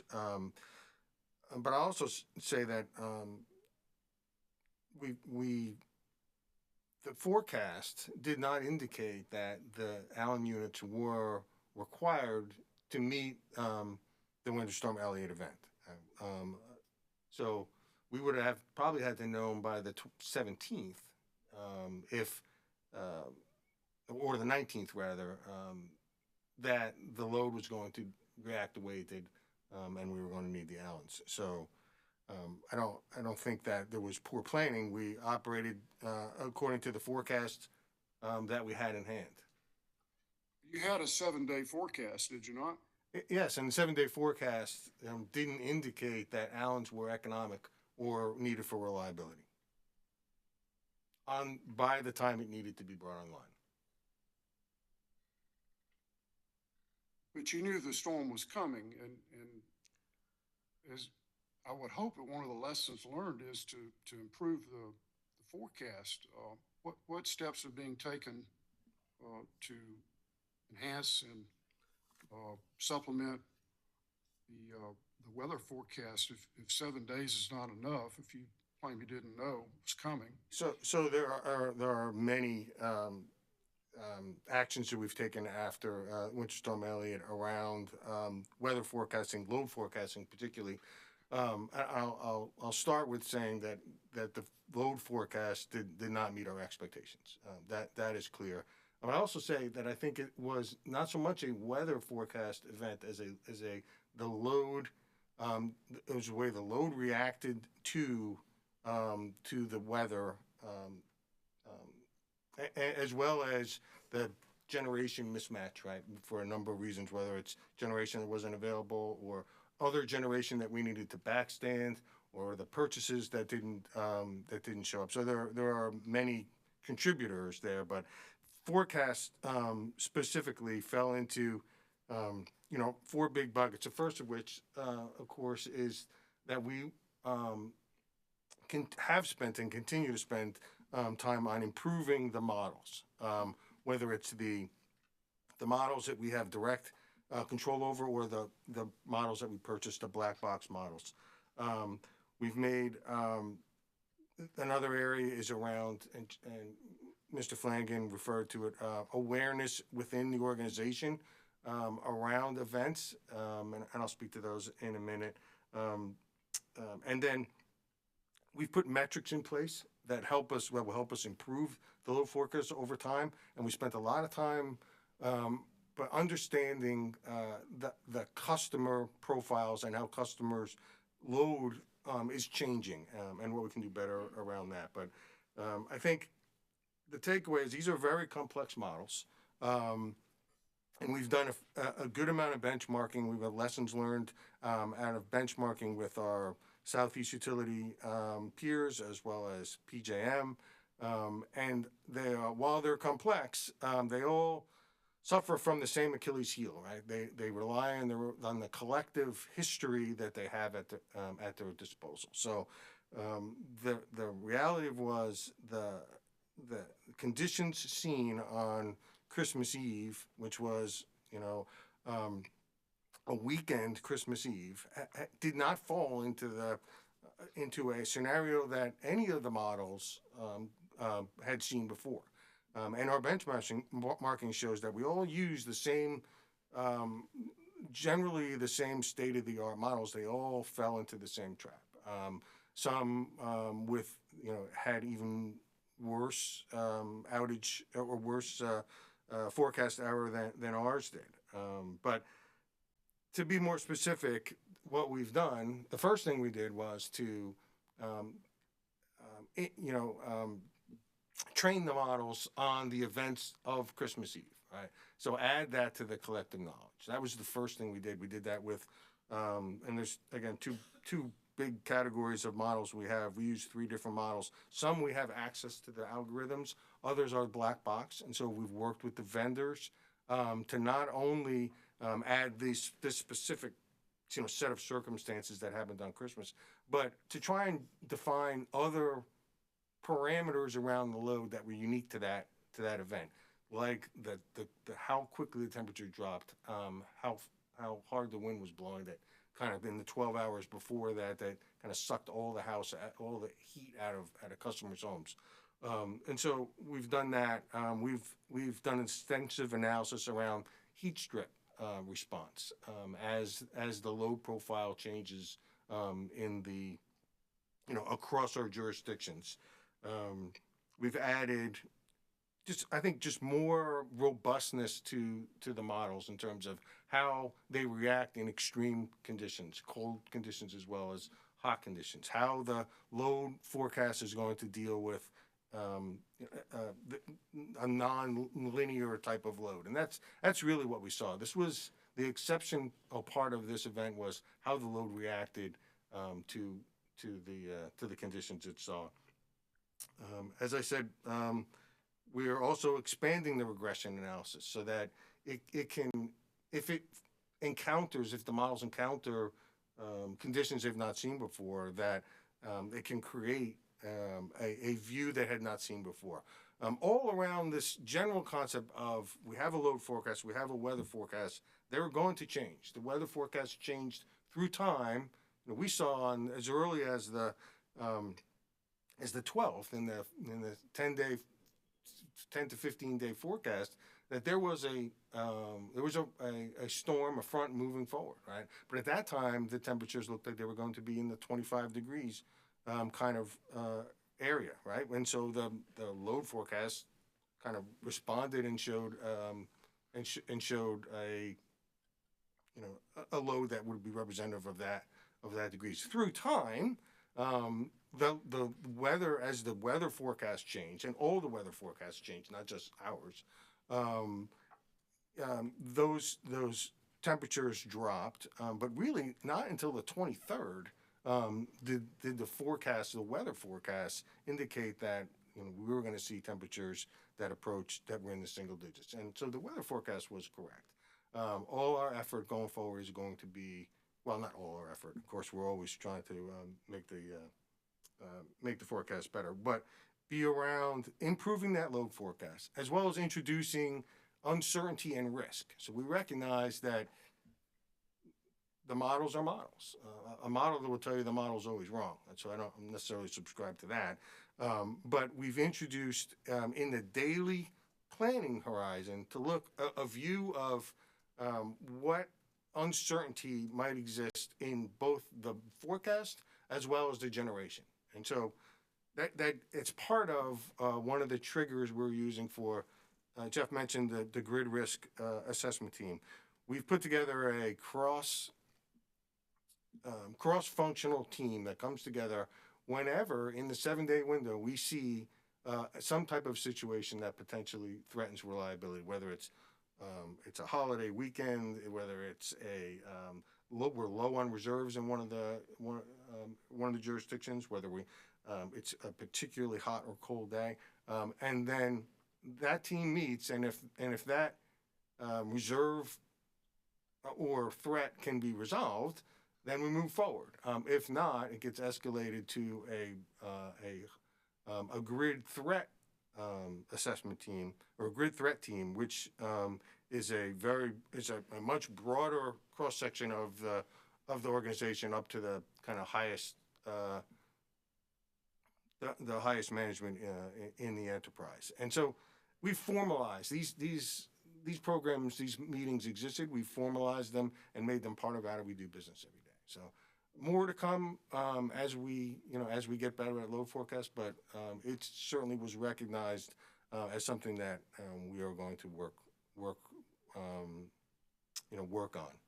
The other thing, I'll close with one last thing. We forecast the load on a balancing authority level, basically the three big loads. Now we look at temperature in a little bit more discrete view, but basically we forecast in three big chunks. So going forward, we're going to move to a more of a ground up or a bottoms up kind of view of the load forecast, and we're going to introduce that first on a op center basis. So move from 3 BAs to 50 op centers. Then maybe we'll if the data if the added crunching the data supports better granularity and better reporting or better accuracy in the load forecast, we could move that to circuit level, even to individual levels. We've got a lot of AMI meter data. The question just becomes, is it worth crunching through all that data and the cost of that to improve the load forecast? But so that was probably longer than you wanted, Commissioner, but. I'm glad that you're taking steps to improve the load forecast process as well as the weather forecast, and appreciate your response. Thank you. No further questions, Madam Chair. Thank you, Commissioner Irvin. Commissioner Thomas. Thank you. I'd just like to start out by saying that there's some language in the stipulation that I find troubling, and specifically I'm looking at page 6 at the top. It's the first full sentence on that page. It says the company does not admit fault or liability related to the disputed power plant operations. That comment does not admit fault. That's what I find troubling, and to me, and I'm not just talking to you three, I'm talking company here. If you can't admit fault, then you really are not admitting responsibility, and you can't take steps to move forward and learn and do better. And fortunately, I'm hearing a lot from you three that, in fact, you are learning and taking steps and making improvements. Anyway, so that's just an editorial comment.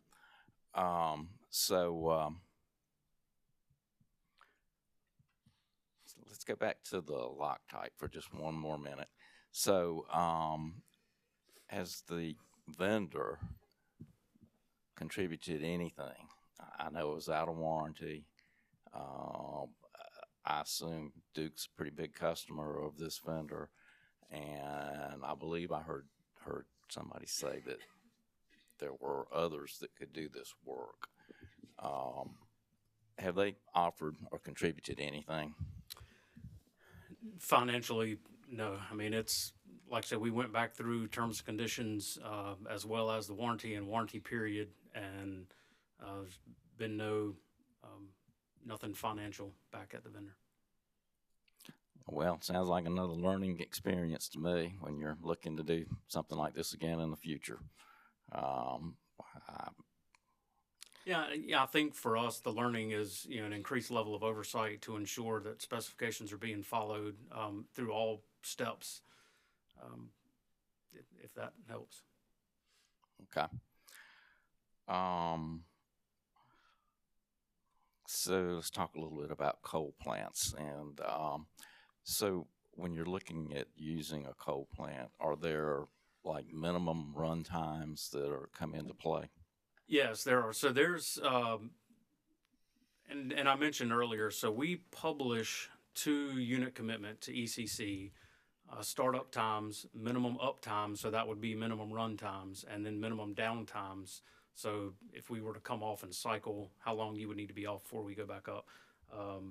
Just as an example, Blues Creek minimum up time is 72 hours. Minimum downtime is 48. It also has a 48-hour startup time. So that's why the minimum downtime would be 48 hours. Basically, as soon as you came off, you'd go right back into startup. There's a lot of other things that are at play on coal units. They're not designed to thermally cycle like that, right? So it's part of what we were talking about before with, once a unit's online, keeping them online if you can, based on economic dispatch is to the benefit. You're not thermally cycling the unit. Okay. And let's talk a little bit about spare parts again. So I know that there are a lot of coal plants that are being retired, and that's happening all over the country. My question is, when those plants are retired, is there any possibility to salvage parts that may become spare parts? And I'm talking about not just within Duke, but across the industry. Is there any coordination going on there? So we do. We have, if a unit's retired, an asset management team that looks at what we have and is there any way to make that a sellable part. They also help look for parts for sites that shut down that we could use. A lot of that's through vendor conversations, through the OEMs that were involved with the design of the original units. So we do have that in place, as well as internally. So, Allen is a good example. Units 2, 3, and 4 have been retired. Units 1 and 5 are still in operation. So there are parts at Allen that if a part fails on Unit 5, we would go get off an adjacent unit that's been retired.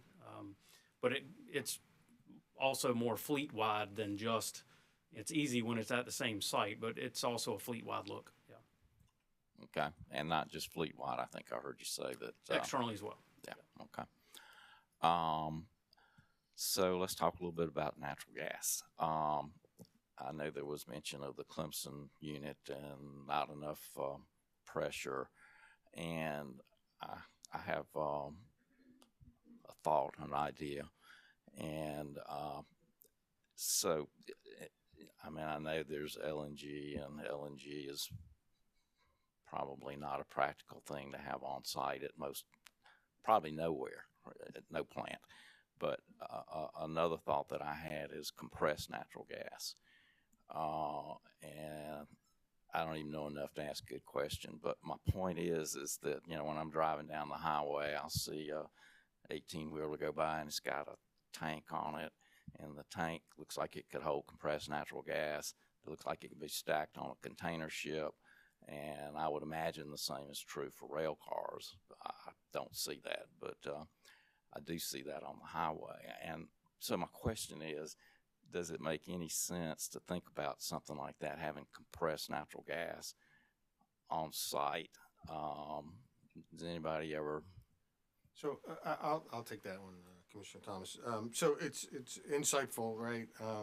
The LNG aspect of this, and you're right. On the face of it, LNG is expensive, but we are actively investigating the LNG, adding LNG as part of, you know, the broad gas strategy we have for the Carolinas in terms of fuel storage.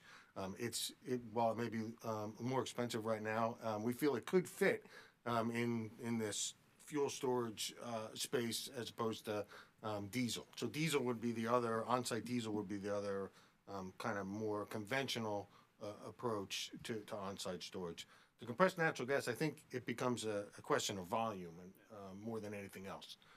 You would just need a whole lot of it. Now, for a 15 megawatt unit like Clemson CHP, perhaps that would make sense. But we're thinking more broadly about the applications and the fuel security benefits of on-site LNG, and you'll hear more about that. Okay. Let me take a look at my notes for just a second.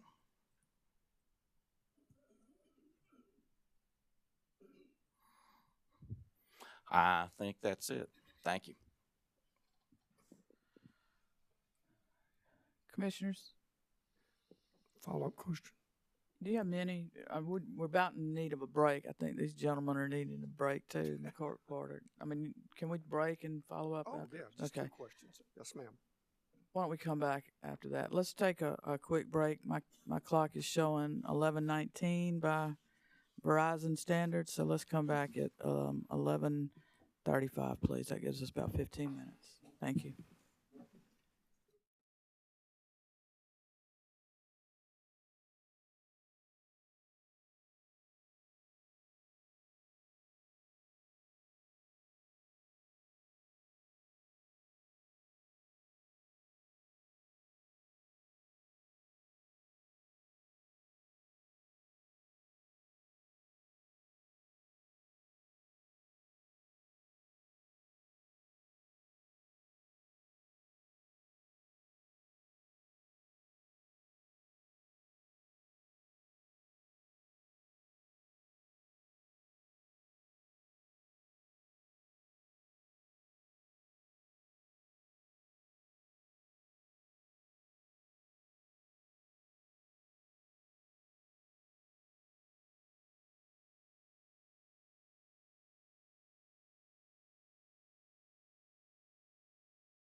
Good morning, and we are back with the hearing at the Public Service Commission in docket number 2023-3-E. It's the annual review of base rates for fuel costs of Duke Energy Carolinas. Let's take a roll call of commissioners. Present in the hearing room, we have Commissioner Justin Williams, Vice Chair Powers, Commissioner Thomas, Commissioner Carolee Williams, Commissioner Caston, and Chair Belser. And with us virtually, we have Commissioner Irvin. We have a Duke panel of witnesses, and we're still on commissioner questions, and we recognize Commissioner Caston. Thank you, Madam Chair. Gentlemen, I'll be brief. Relative to the coal units, and I don't know if this was asked and answered. I don't think it was. That's why I'm asking it. Is there a minimum runtime for the coal units? Yes, and it was asked earlier. So each unit is published a startup time as well as a minimum uptime, so the amount of time that it would need to run before being shut back down, as well as a minimum downtime, so the amount of time that it would need to be down before being asked to start back up. And each unit's different, so it's data we supply to unit commitment for modeling purposes. Okay. And thinking about the inspections we talked about, like at Ballou and the contractors and such, and maybe, Mr. McClary, this is more for you. Does Duke use the same inspectors and contractors at the nuclear facility that it uses at its coal or gas facilities? That's probably a better question for a different witness. Great. Maybe yesterday or. There are some common vendors used. Our support engineering group that would be on site during something like this on a gas turbine or steam turbine are different than, nuclear's got very specific engineer and support teams. Sometimes there are similarities, but not necessarily the same folks that would be on site nuclear versus fossil. But in your opinion, all are qualified, competent? Absolutely, yes.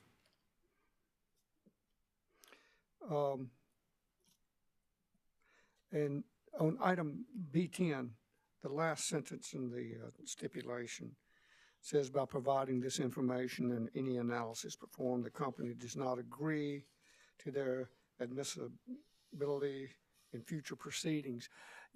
When I read through this, I wasn't certain, does that sentence apply to the previous sentence or to the whole paragraph? To either of you? So unfortunately, Commissioner, we didn't draft it, right?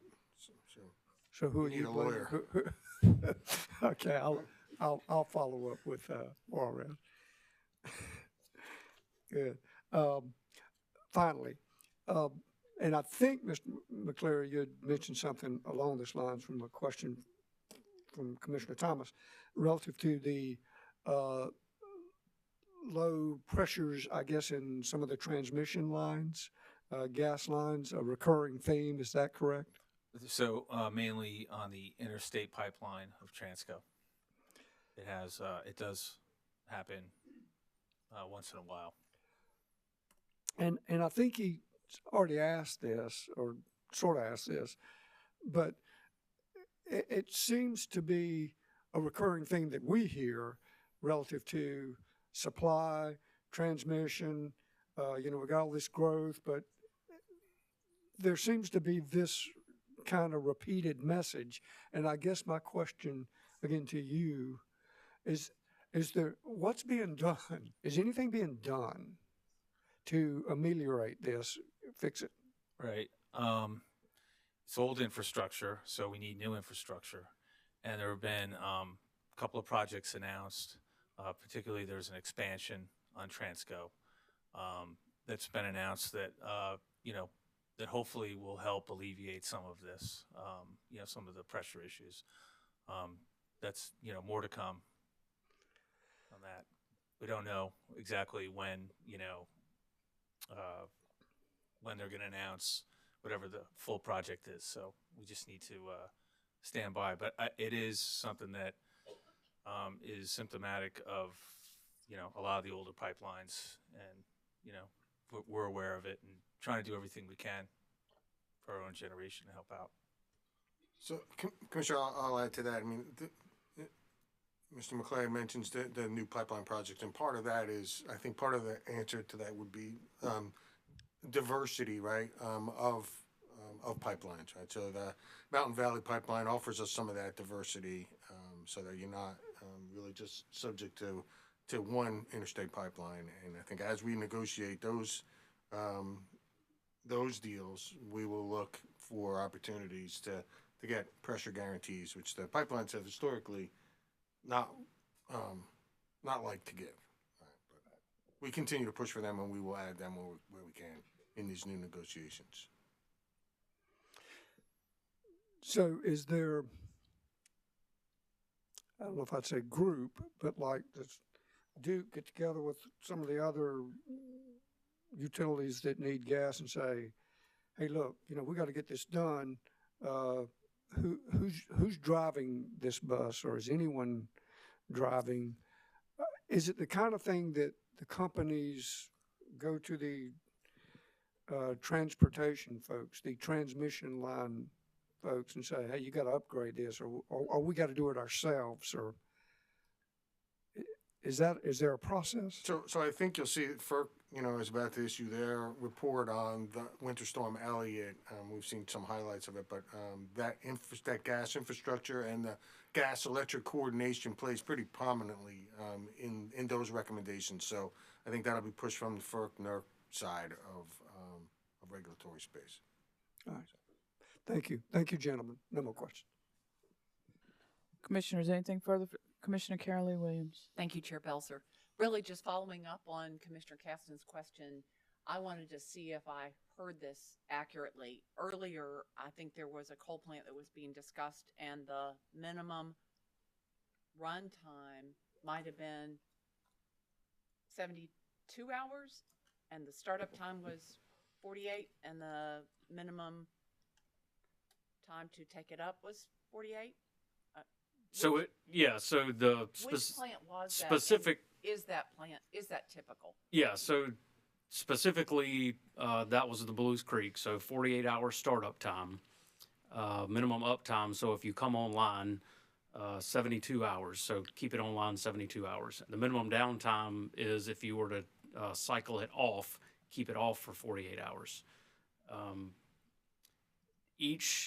Each site's a little different. The startup times for the supercritical units are a little bit longer than the subcritical units. So the Blues Creek, Marshall 3 and 4, Cliffside 6, mainly due to cycle chemistry. It takes a little bit longer. They've got some tighter cycle chemistry limits, so it takes a little bit longer to start them up. What in the heck is cycle chemistry?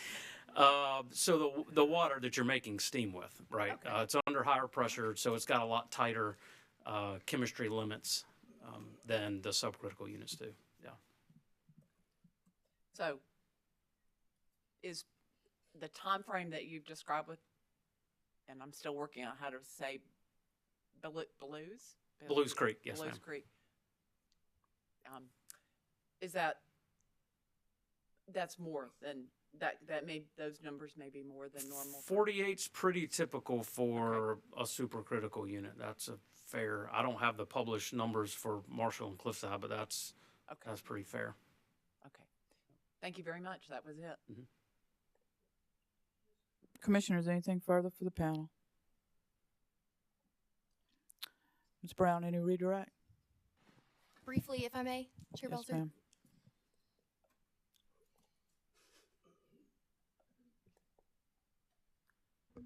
Thank you, Chair Belzer. One matter I wanted to note quickly on the record, our witnesses have answered several questions on lessons learned, and we think it's important for our witnesses to have those conversations with the Commission as our regulator.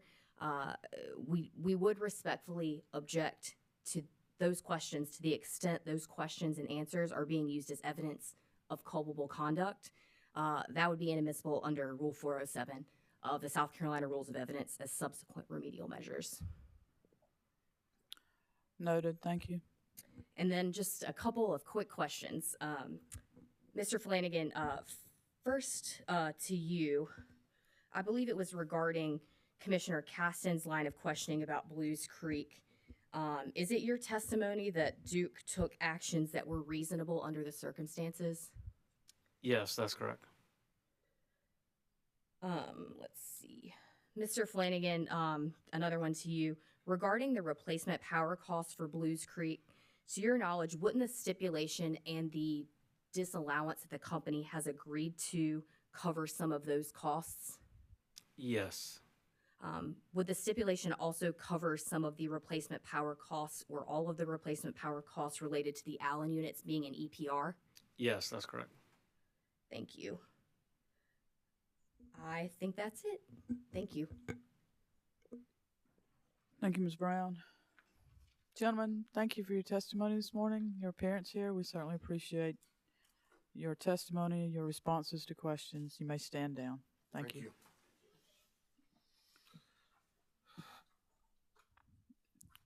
Ms. Brown or Mr. Trawick, anything further from the company? Oh, yes, we have one more witness. Thank you, Madam Chair. At this time, the company would call Sigourney Clark to the stand.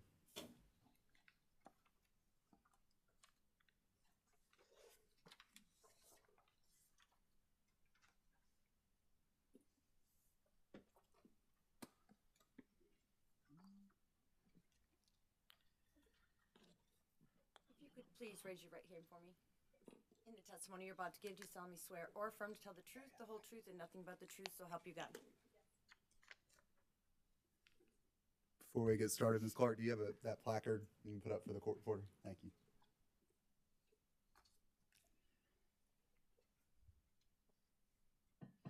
All right, Ms. Clark, would you please state your full name for the record?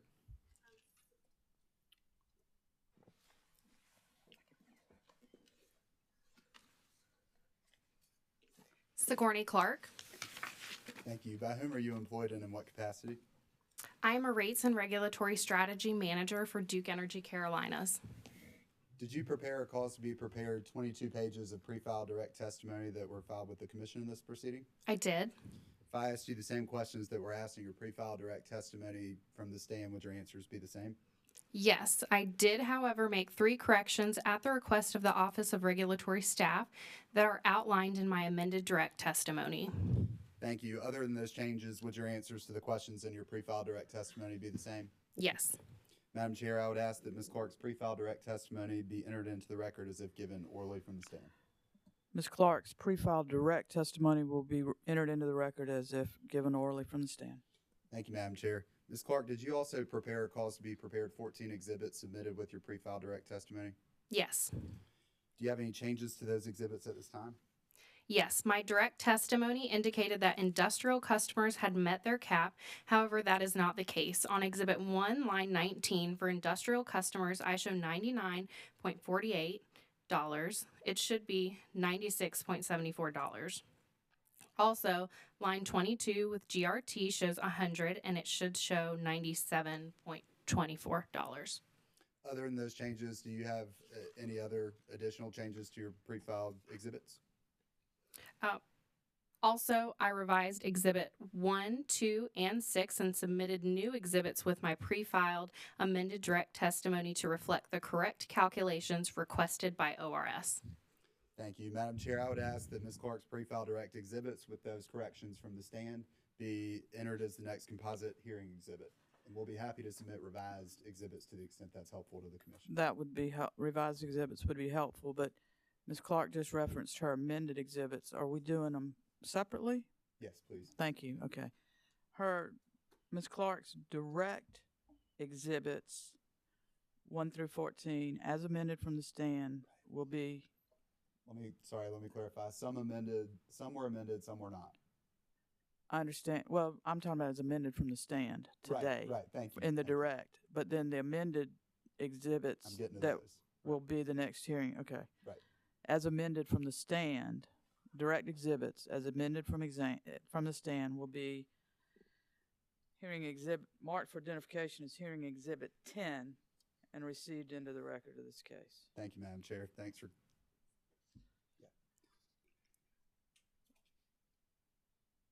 Ms. Clark, did you also prepare or cause to be prepared 6 pages of amended direct testimony that were submitted to the commission? I did. If I asked you the same questions that were asked in your pre-filed amended direct testimony, would your answers be the same? Yes. Madam Chair, I'd ask that Ms. Clark's pre-filed amended direct testimony be entered into the record as if given orally from the stand. Ms. Clark's amended direct testimony will be received into the record as if given from the stand. Ms. Clark, did you also prepare or cause to be prepared 3 amended exhibits submitted with your amended direct testimony? Yes. Do you have any changes to those exhibits at this time? No, I do not. Madam Chair, I'd ask that Ms. Clark's pre-filed amended direct exhibits be entered as the next composite hearing exhibit. Ms. Clark's amended direct exhibits will be marked for identification as hearing exhibit 11 and received into the evidence of this case. Thank you, Madam Chair. Ms. Clark, at this time, could you please deliver a summary of your direct and amended direct testimonies? Yes. Good still morning, Madam Chair Belzer and Commissioners. The purpose of my direct testimony is to propose fuel rates by customer class to become effective November 1, 2023. The purpose of my amended direct testimony was to make 3 changes at the request of Office of Regulatory Staff. First, I updated the interest revenues from the review period to remove the carrying costs from the fuel benefit associated with net metering. Second, I corrected the amount of economic purchases above the company's avoided variable costs due to economic purchases that were not reflected in my initial testimony. Third, I removed certain system-level broker fees that were inaccurately charged to the company's variable environmental cost. My testimony reports the company's actual fuel capacity-related costs, including PURPA capacity, variable environmental costs, DERP costs, and carrying costs incurred for the review period of June 1, 2022 through May 31, 2023. The company's projected costs for the estimated period of June 1, 2023 through October 31, 2023, DEC's proposed fuel factors by customer class for the billing period of November 1, 2023 through October 31, 2024, and the company's proposed fuel and fuel-related cost factors. The anticipated deferred base fuel balance on October 31, 2023 is an undercollection of approximately $259 million. The prospective component of the base fuel rate that the company is proposing for the billing period is 2.3140 cents per kWh to recover the South Carolina retail share of $2.1 billion of projected system fuel expenses. The retrospective component of the base fuel rate that DEC proposes to recover the undercollected balance is 1.2168 cents per kWh. The recommended composite base fuel rate is uniform for all South Carolina retail customers. Projected South Carolina retail capacity-related costs of approximately $42.1 million for the billing period and projected South Carolina retail environmental costs of approximately $4.9 million for the billing period are allocated to South Carolina retail customer classes based on the firm coincident peak of the prior calendar year. The anticipated capacity-related undercollection at October 31, 2023 is approximately $4.7 million, and the anticipated environmental undercollection at October 31, 2023 is approximately $1.9 million.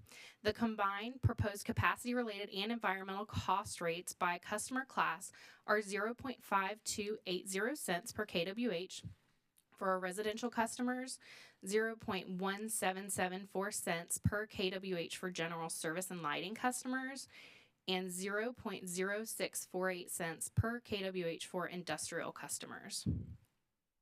Projected South Carolina retail DERP avoided costs of approximately $762,000 for the billing period are allocated to South Carolina retail customer classes based on the firm coincident peak of the prior calendar year. The anticipated DERP avoided cost under collection at October 31, 2023 is approximately $36,000. The proposed DERP avoided cost rates by customer class are 0.0092 cents per kWh for residential customers, 0.0022 cents per kWh for general service and lighting customers, and 0.0001 cents per kWh for industrial customers. The company's DERP incremental costs, which are allocated 100% to South Carolina retail customers, are projected to be approximately $11.7 million for the billing period. DEC allocates DERP incremental costs to South Carolina retail customer classes based on the firm coincident peak of the prior calendar year. The anticipated undercollection on October 31, 2023 is approximately $1.5 million. The recommended monthly DERP per account charges are $1 for residential customers, $2.09 for general service customers, and $97.24 for industrial customers. These DERP incremental rates include gross receipts, tax, and regulatory fees. The residential and industrial customer classes have reached the per account cost cap. The residential customer class has reached the per cost account cap established in Act 236. The impact of the rates set forth in my amended direct testimony for an average residential customer using 1,000 kilowatt hours per month is an increase of $9.26 per month, or 7.2%. The increase in average monthly bill for the remaining South Carolina retail customer classes are 5.6% for our general service customers, 2.1% for our lighting customers, and 6.2% for our industrial customers. The company's review period base fuel costs, capacity-related costs, environmental costs, and DERP costs are reasonable and reflect the company's continuing efforts to maintain reliable electric service and an economical generation mix, thereby minimizing the total cost of providing service to DEC's South Carolina retail customers. After my pre-filed direct and amended direct testimony were filed with the Commission, the company entered into a stipulation with ORS. The stipulation represents a reasonable compromise of heavily disputed issues in this case, and I support the settlement for this reason. Thank you, Ms. Clark. And one final question. Do you agree with the numbers that were set forth in the stipulation that was filed with the Commission? I do. Okay. And for the record, the fuel factors are set forth in paragraph B13. With that, Madam Chair, Ms. Clark is available for questions from Council and the Commission. Thank you, Mr. Trewick. Mr. Elliott. No question. Thank you, ma'am. Thank you. Commissioners. Well, I'll start. Good morning, Ms. Clark. Good morning. I can't really hear you, Chair Belzer. That's fine. I'll talk a little louder. Okay. I need to be called down since I call everybody else down when I can't hear them. Okay. Were you here yesterday? I was. And you heard me ask a question to the ORS witness about the SC NEM account, the avoided fuel benefit of the SC NEM account? Yes. So you were anticipating this. I am. I don't know that I saw it exactly that way on your exhibits. I'm looking at your amended exhibit number 2. Yes. And is that the same as what might have been in line 90 that says assign 100% of avoided fuel benefit of SC NEM? That's correct. Okay. Can you tell me what that line encompasses? What do those amounts mean? Absolutely, and I was actually going to point you to my exhibits because that's what I'm more familiar with. So for everyone, we're looking at Exhibit 2, page 1, and I just kind of want to, let's just pick a month, June 2022. So really what we're doing here in lines, our focus is going to be lines 6 and 7, if that's okay, Chair Belzer. Okay, I'm in your amended Exhibit 2. Are you in your amended or do Yes, I am in my amended. I'm sorry. And 6 and 7, okay? Okay, so really what this exhibit is doing is showing our total fuel cost at a system level, and then we are grossing that number up by the NEM benefit. So what we're really doing here is we're considering what the fuel costs would be if the DERP program was not available. And the reason why we do that is for our North Carolina and wholesale customers who do not participate in the DERP program. So we gross up the costs. Then you'll see in lines 16 and 17, we bring it down to a South Carolina cost, which is about 24% normally. And we apply 100% of that benefit to our South Carolina customers. And when you say you gross up the total for the total system cost, tell me what you mean for that. I just By mean that gross up. we add back the amount that we calculate the individuals with solar panels on their houses would have used, the amount of fuel costs that they would have we would have consumed in order to supply their generation. So that, but that's based on a That is kilowatt? based on the value of solar table that witness Hibbert testified on yesterday. So we use her table to calculate exactly what that fuel cost would be. Okay. Thank you very much. I appreciate that. That's all I have. Commissioners, any questions? Well, you got off kind of easy, Ms. Clark. That was it. That's it. Mr. Trawick, any redirect? None from the company. Thank you. Ms. Clark, you may stand down. Thank you. Thank you. Madam Chair, at this time, the company rests its case. We respectfully reserve the right to recall witnesses to the extent new evidence arises during other parties' questionings or the commission questions. Understand. There's always something new in every. Y'all always throw everybody, not just Duke. There's always something new in every hearing. Hadn't heard that one before. Thank you. Mr. Elliott, I don't believe you have any witnesses, do you? Thank you. Office of Regulatory Staff. Madam Chair, ORS calls a panel of Omari Thompson and Brandon Bickley.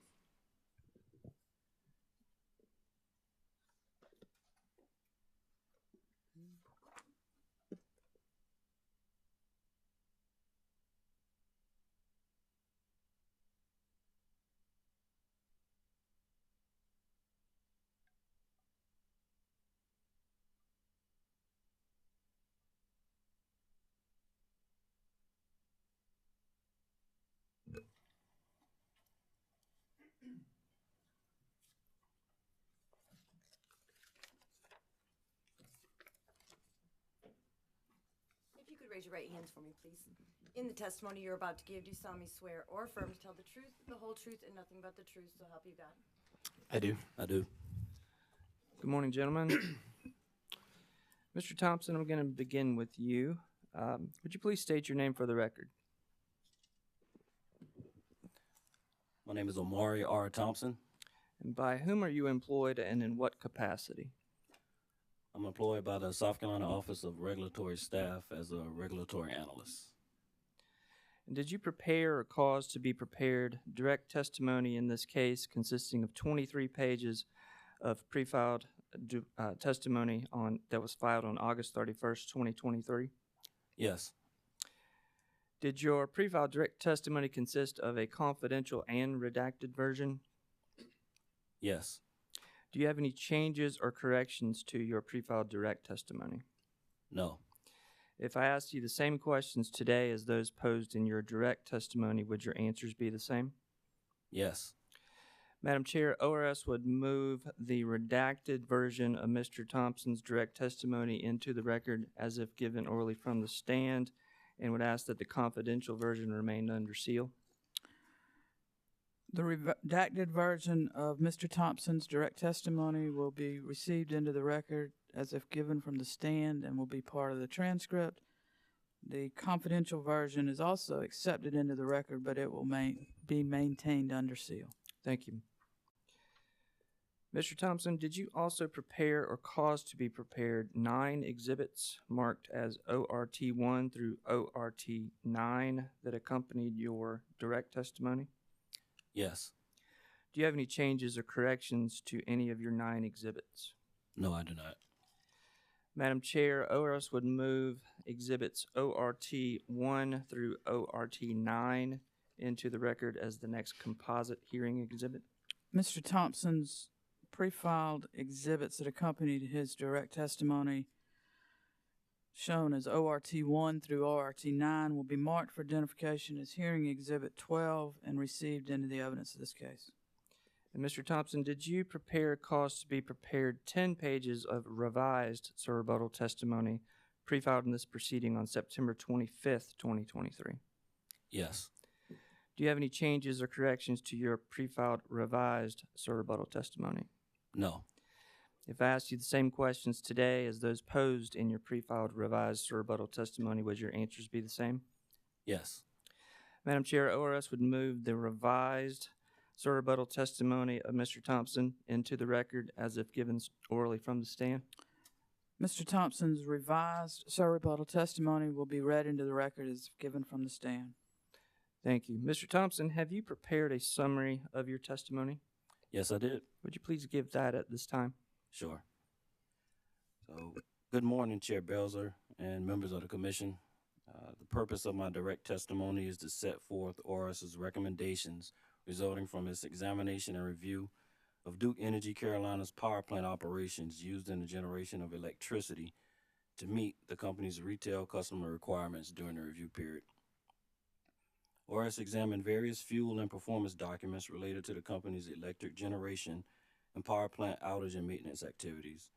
ORS analyzed the company's monthly fuel reports, including power plant performance data, heat rate data, unit outages, and generation statistics. ORS also monitored electric generation statistics through industry and governmental publications and reviewed the annual assessment letters, plant performance data, and presentations from the April 17, 2023 Nuclear Regulatory Commission's 2022 annual assessment meetings for the Catawba, McGuire, and Oconee nuclear stations.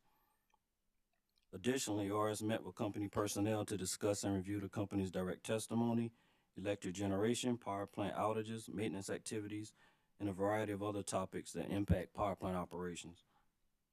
ORS found the company's maintenance schedules and projected performance data for its power plants for the estimated and forecasted periods to be reasonable based on ORS's review of outage data from the actual period, forecasted outage data from docket number 2022-3-E, historical outage data from previous annual fuel proceedings, and industry experience. Based on its review of the company's operation of its generation facilities during the actual period, ORS identified 2 outages where the company without just cause did not make every reasonable effort to minimize fuel costs. The Mountain Island Hydro Unit 2 forced outage dated December 24, 2022, and the Blues Creek Unit 2 forced outage dated August 31, 2022 through October 29, 2022. In addition, ORS identified that the company incurred fuel costs during the actual period because the company failed to initiate startup procedures for Allen Units 1 and 5, which the company held in an EPR status. ORS recommended the disallowance of replacement power costs related to the Blues Creek Unit 2 forced outage and the failure of the company to initiate startup procedures for the Allen units during a critical period of high demand on the DEC system. Subsequent to the filing of my revised rebuttal testimony, a stipulation was entered into between the parties in this proceeding. The stipulation is the result of earnest, good faith, and complex negotiations between stakeholders with diverse interests, and I support the stipulation. Additionally, due to ORS's increased review associated with the company's outages D-rates, the stipulation provides that the company be required to provide ORS with outage D-rate reports on a semi-annual basis for the first 6-month period, that's June through November, and then for the second 6-month period, that's December through May, of the review period going forward. The first 6-month batch of reports also include any outage D-rate reports associated with outages D-rates from the prior review period that were not finished and available at the time of this filing. If no outage report is available, the company should provide a reason as to why no report is available and a summary of the outage D-rate that contains the following information: reason for the outage D-rate classification, start and end dates and times, a brief description of the work that occurred, a description of any issues that occurred during or as a result of the outage D-rate, and any lessons learned. This concludes my summary. Thank you, Mr. Thompson. Good morning, Mr. Beckley. Hello. Would you please state your name for the record? Brandon Sinclair Bickley. By whom are you employed and in what capacity? I'm employed by the state of South Carolina as a regulatory manager in the Energy Operations Division for ORS. Mr. Bickley, did you prepare or cause to be prepared for pre-filed direct testimony consisting of 13 pages in this proceeding? Yes. Did your pre-filed direct testimony consist of a confidential and redacted version? Yes. Do you have any changes or corrections to your direct testimony? Yes, on page 13, lines 1 through 2, currently reads, proposed rates would increase the average monthly bills by approximately 5.6%, 2.1%, and 6.2% respectively. Those lines should actually read, proposed rates would increase the average monthly bills by approximately 5.6%, 6.2%, and 2.1%. And Mr. Bickley, with that correction, if I asked you the same questions today as those posed in your direct testimony, would your answers be the same? Yes. Madam Chair, ORS would move that the redacted version of Mr. Bickley's pre-filed direct testimony as corrected from the stand be entered into the record as if given orally, and that the confidential version of the testimony remain under seal. Mr. Bickley's pre-filed direct testimony, the public version will be entered into the record as if given from the stand. The confidential version will be received but maintained under seal. Thank you. Mr. Bickley, did you also prepare or cause to be prepared 6 exhibits marked as BSB 1 through BSB 6 that accompanied your pre-filed direct testimony? Yes. Do you have any changes or corrections to any of those exhibits? No. Madam Chair, ORS would move exhibits BSB 1 through BSB 6 into the record as the next composite hearing exhibit. Mr. Bickley's pre-filed direct exhibits BSB 1 through BSB 6 will be marked for will be a composite exhibit marked for identification as hearing exhibit 13 and received into the evidence of this case. And Mr. Bickley, did you prepare, cause to be prepared 7 pages of pre-filed revised rebuttal testimony in this proceeding? Yes. Do you have any changes or corrections to your pre-filed revised rebuttal testimony? No. If I asked you the same questions today as those posed in your pre-filed revised rebuttal testimony, would your answers be the same? Yes. Madam Chair, ORS would move that the pre-filed revised rebuttal testimony of Mr. Bickley be entered into the record as if given orally from the stand. Mr. Bickley's pre-filed revised rebuttal testimony will be entered into the record as if given orally from the stand. And Mr. Bickley, did you also prepare, cause to be prepared 3 exhibits marked as rebuttal exhibit BSB 1 through rebuttal exhibit BSB 3 that accompanied your pre-filed revised rebuttal testimony? Yes. Do you have any changes or corrections to any of those exhibits? No. Madam Chair, ORS would move the rebuttal exhibits BSB 1 through rebuttal exhibit BSB 3 be entered into the record as the next composite hearing exhibit. The rebuttal exhibits which accompanied Mr. Bickley's revised rebuttal testimony and are shown as rebuttal exhibits BSB 1 through rebuttal exhibit BSB 3 will be a composite exhibit marked for identification as hearing exhibit 14 and received into the evidence of this case. Thank you. Mr. Bickley, what was the purpose of your direct testimony in this case? My direct testimony describes ORS's review and recommendations from the examination of Duke Energy Carolinas LLC's fuel expenses used in the generation of electricity to meet the company's South Carolina retail customer requirements during the actual period.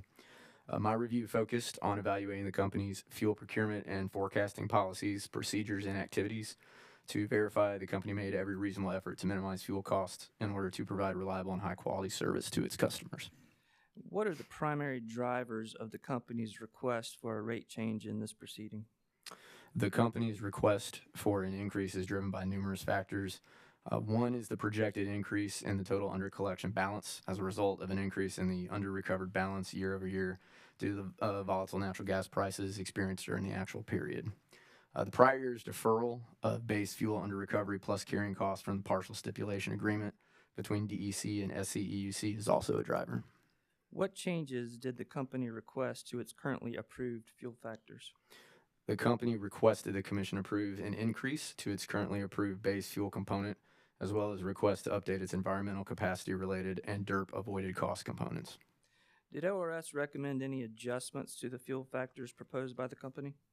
Yes, as addressed by ORS witness Thompson in his direct testimony, ORS recommended making over-recovery adjustments of $1,696,491 and $6,121,567 at the South Carolina retail level to the company's base fuel costs to recognize and remove those costs associated with the cost of replacement power for outages at Allen Units 1 and 5 and Blues Creek Unit 2, respectively. Did you make any additional recommendations in your direct testimony?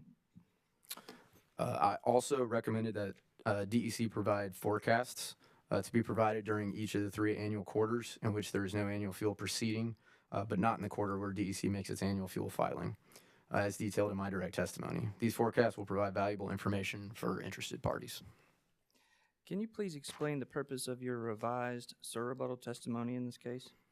My revised rebuttal testimony responded to the company's rebuttal testimony regarding the calculations of the replacement power costs for the Blues Creek Unit 2 forced outage. Did ORS adjust any of its original calculations for its recommendations to allow costs associated with the cost of replacement power for outages at Allen Units 1 and 5 and Blues Creek Unit 2? Yes, DEC provided supplemental responses to ORS discovery requests that occurred prior, that corrected, prior company calculations and data errors that were originally provided to ORS. The updated information contained corrections to the company's calculation methodology regarding the Blues Creek Unit 2 forced outage replacement power costs. Based on ORS's review of all available information, ORS updated its calculation of the adjustment to disallow replacement power costs associated with the Blues Creek Unit 2 forced outage. And could you please explain that calculation change and the resulting recommendation of ORS? ORS adjusted the recommendation to disallow the replacement power cost for Blues Creek Unit 2 forced outage from $6,121,567 to $1,736,989 at the South Carolina retail level. The revised ORS disallowance calculation aligns with the same methodology ORS used in its original recommended adjustment, but reflects the updated cost provided by the company and corrects for a minor timing error the company made to average replacement cost provided in the original response to ORS discovery. The calculations used incremental replacement dispatch cost provided in the company's supplemental responses to ORS discovery instead of the weighted average cost of inventory. Additionally, ORS excluded credits the company included and applied. Could you please summarize the revised disallowance for replacement power cost that ORS recommended in your revised surrebuttal? ORS recommends the disallowance for replacement power costs for the Blues Creek Unit 2 forced outage in the amount of $1,736,989, and for Allen Units 1 and 5, the amount of $1,696,491. At the South Carolina retail level, ORS recommends a combined disallowance of $3,433,480, which is incorporated into ORS witness Brazino's surrebuttal exhibit ADB1 as ORS accounting adjustment B. Mr. Beckley, subsequent to the filing of your testimony, was a stipulation agreed upon between the company and ORS?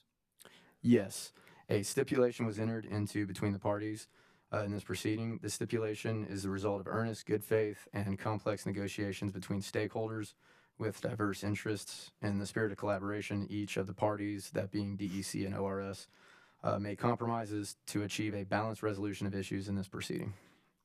Could you please discuss the general terms of the stipulation? The parties agree that there are disputed issues in this proceeding. The parties agree to a one-time disallowance of $2,566,491 in base fuel costs requested by the company in this proceeding. The parties agree that the cumulative base fuel cost under recovery balance as of May 31st, 2023 is $301,412,917. Mr. Beckley, does the stipulation address the impacts to fuel and purchase power costs attributed to Winter Storm Elliott? Yes, per the stipulation, the parties agree that this concludes the review of the impacts of Winter Storm Elliott on fuel and purchase power costs for DEC. Are the other recommendations set forth by ORS included in the stipulation? Yes, all other recommendations by ORS, including reporting of plant outages and derates, forecasts, and the reservation of rights by ORS to review the reasonableness of outages and derates and their associated costs for those outages and derates for which are not complete or reports are not available. And does the stipulation include the necessary fuel factors for DEC to charge for the period beginning with service rendered in November 2023 and extending through October 2024? Yes, the stipulation includes exhibits that provide the necessary fuel factors. Mr. Bickley, is the stipulation in the public interest? Yes, the stipulation is in the public interest of South Carolina, as it represents a comprehensive resolution of the issues in this proceeding and reduces the impact of the requested increase to customers. ORS respectfully requests the Commission approve the stipulation as presented. Thank you, Mr. Bickley. Thank you, Mr. Thompson. Madam Chair, the panel is available for questioning. Thank you, Mr. Torrey. Mr. Torrey, on Mr. Bickley's direct testimony, page 13, where he made some corrections, can y'all file a corrected page? Absolutely. Thank you. Mr. Elliott, questions? Madam Chair, before you get started, can I put something on the record? Mr. Trawick? Thank you. Per the terms of the stipulation, the company has no questions or objections to this testimony. However, in the event that the stipulation is not adopted, we respectfully reserve all arguments that have previously been made and reserve the right to assert them as the stipulated terms allow. I think that's clear from the stipulation, but thank you for putting that on the record. Just wanted to make a contemporaneous. Thank you. Thank you. Mr. Elliott.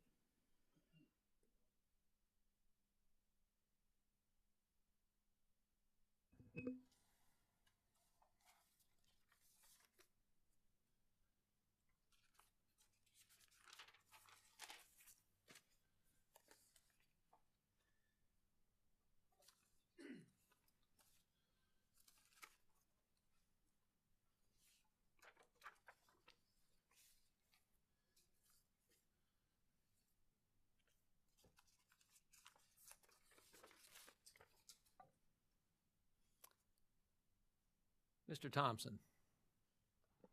Yes, sir. Is that microphone on? It is. Okay, thank you. Light. Okay. The light's down here. Can you hear me, Mr. Thompson? Yes, sir. I can hear Very you. fine, thank you. Mr. Thompson, you testified in your surrebuttal on page 10 that the ORS's review is designed to verify the reasonableness of the company's actions and the decisions to ensure the company is minimizing the total cost to provide service. Is that correct? Draw your attention to lines 6 through 8. That's correct. And is that still your testimony? Yes, sir. Now, I'd like to draw your attention to the two areas where you have recommended a disallowance. And I recognize that ORS has entered a stipulation and that you support the stipulation, but I'm going to cross-examine you beyond the terms of that stipulation, if I may. The first disallowance is at the, and I've heard it pronounced several different ways, the Blues Creek facility. Is that correct? That's my understanding. All right. And you testified that upon the ORS review, the ORS determined that Duke did not make every reasonable effort to minimize fuel costs. Is that correct? That's correct. And you further testified that the outage might have been avoided by the company. Is that correct? I draw your attention to page 9 of your direct testimony, line 21. I'm following all my questions. Almost all my questions will be drawn right out of your testimony. Okay. If that might help you.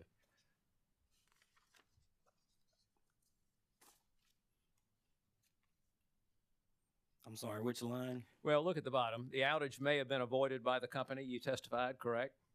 Yes, sir. And let me say, there's some confidential detail in here. I have no interest in the confidential detail. If I ask you any question from which you infer that I'm trying to delve into confidential detail, you tell me and I will run from it. I don't need to know what that is. Okay?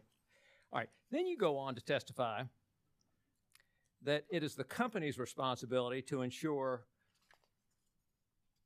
that whether it is company personnel or vendor personnel performing work functions during an outage, that the work is performed in accordance with all processes and procedures. Isn't that your testimony? Yes, sir. So it's Duke who is in here for a fuel adjustment, not a vendor and not the ratepayers, correct?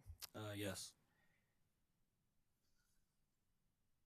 And you recommended disallowance in your direct testimony that you subsequently reduced, and we'll talk about that later.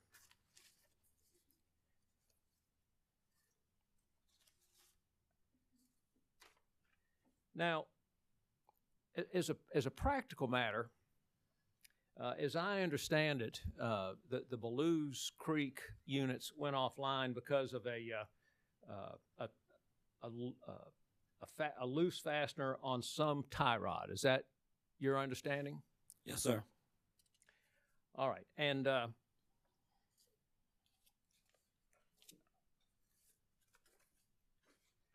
you testify,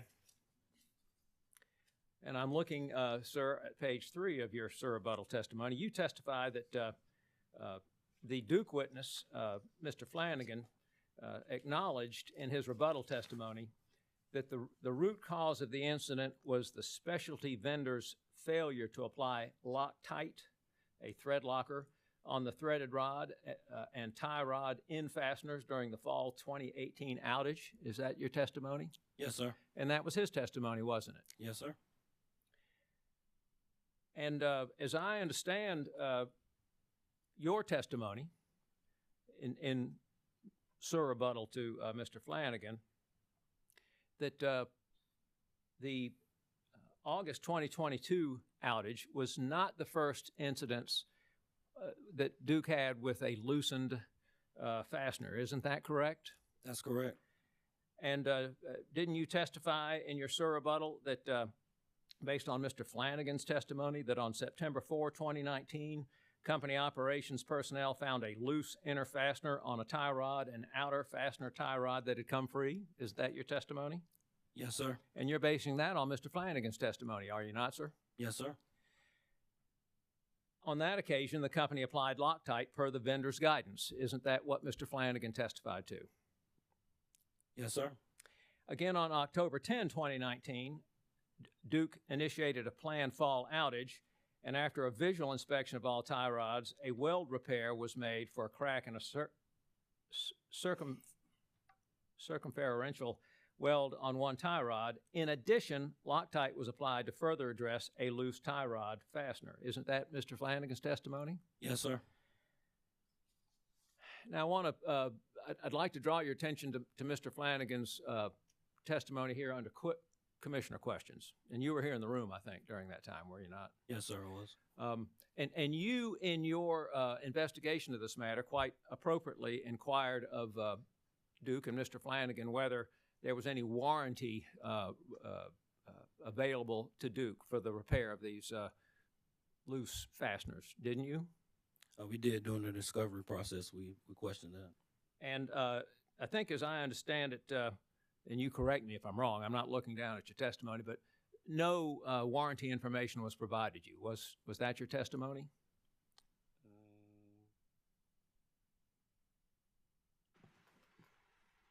Can you point to that Well, in my testimony? I probably can. How about look at page 4 of your rebuttal, and I'll draw your attention to line 20. And it wasn't at your testimony. However, company witness Flanagan did not provide any references to vendor guarantees, warranties, or certifications to support workmanship or curing during tie rod defects. Wasn't that your testimony? That's correct. All right. Now, back to my point. You were here when Mr. Flanagan testified. I understood Mr. Flanagan to testify in response to one of the commissioner's questions, may have been Commissioner Caston, that there was a 1-year warranty on the vendor's work here. Do you recall that testimony? I do, and that's my understanding. All right. Now, do you have a copy of Mr. Flanagan's rebuttal testimony? Yes, sir. Could I draw your attention to page 3 of that rebuttal testimony?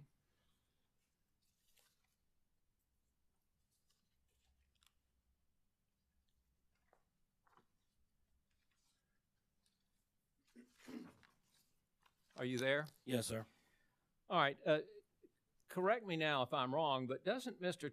Flanagan testify on page 3, beginning about line 2, that in October of 2018, the station executed the Bellows Creek unit low pressure crossover expansion joint replacement project as a part of the planned work scope for the fall 2018 outage. Doesn't he testify to that?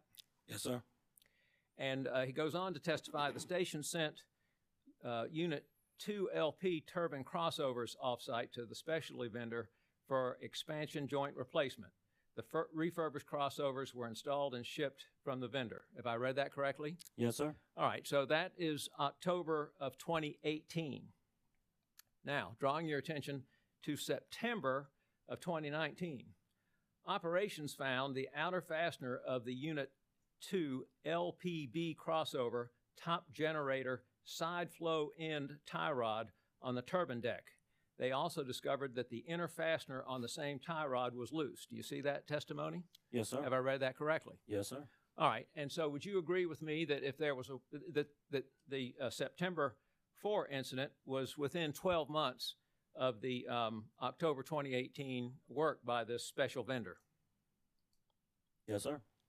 All right, and then on September 10, per vendor guidance, the station applied Loctite 272 and reinstalled the fallen fastener and retightened the loose nut. Have I quoted him correctly there? Yes. And could we agree that the initial defect in this work occurred within the 12-month warranty window?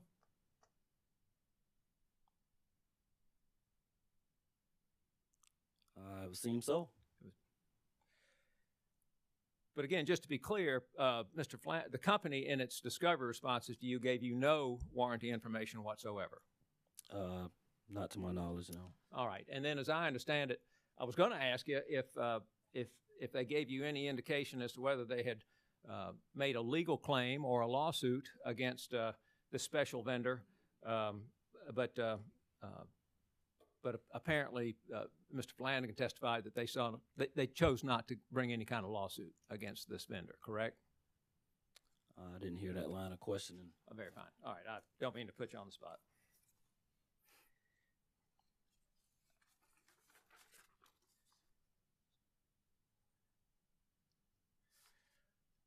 But it is fair to say, is it not? And as you testified on pages 3 and 4 of your testimony, that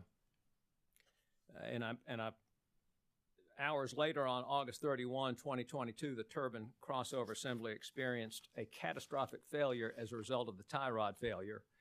Based on this timeline, the company, Duke, observed multiple instances in which loose fasteners were identified, but it appears that no additional actions were taken to identify the root cause of the problem prior to the catastrophic failure. That's still your testimony, correct? Yes, sir.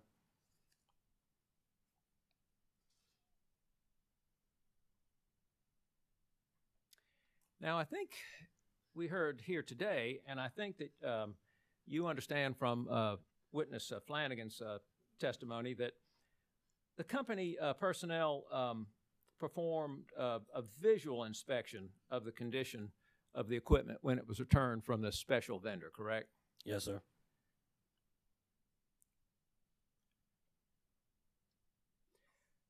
But it's your observation and it's your testimony that Duke is responsible for ensuring the work performed and product delivered meets the standards, is in good condition, and contains no defect, correct? Yes, sir. And it was your opinion that a visual inspection was inadequate to that task in this case, correct?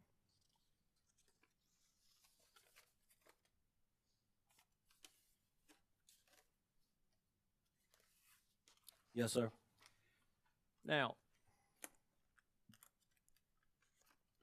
were you here, either here in the hearing room yesterday, or perhaps you were watching it online? Did you see the proceedings yesterday? I was here, yes, sir. You were here? Okay. You had my seat in the back of the room. I didn't notice you. I'm sorry. Do you recall Commissioner Thomas in questioning to the Duke witnesses made some reference to a June 11, 2021 report by Duke to this commission in the docket South Carolina Office of Regulatory Staff's motion to solicit comments from utilities and other interested stakeholders regarding measures to be taken to mitigate impact of threats to safe and reliable utility service. Do you recall, he didn't give that full cite, but do you recall him asking questions pertaining to that document? Yes, sir. All right.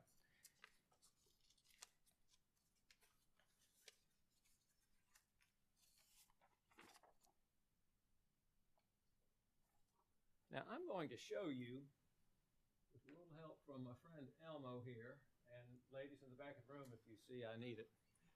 And can you see that on that computer in front of you? Yes, sir, I can. All right.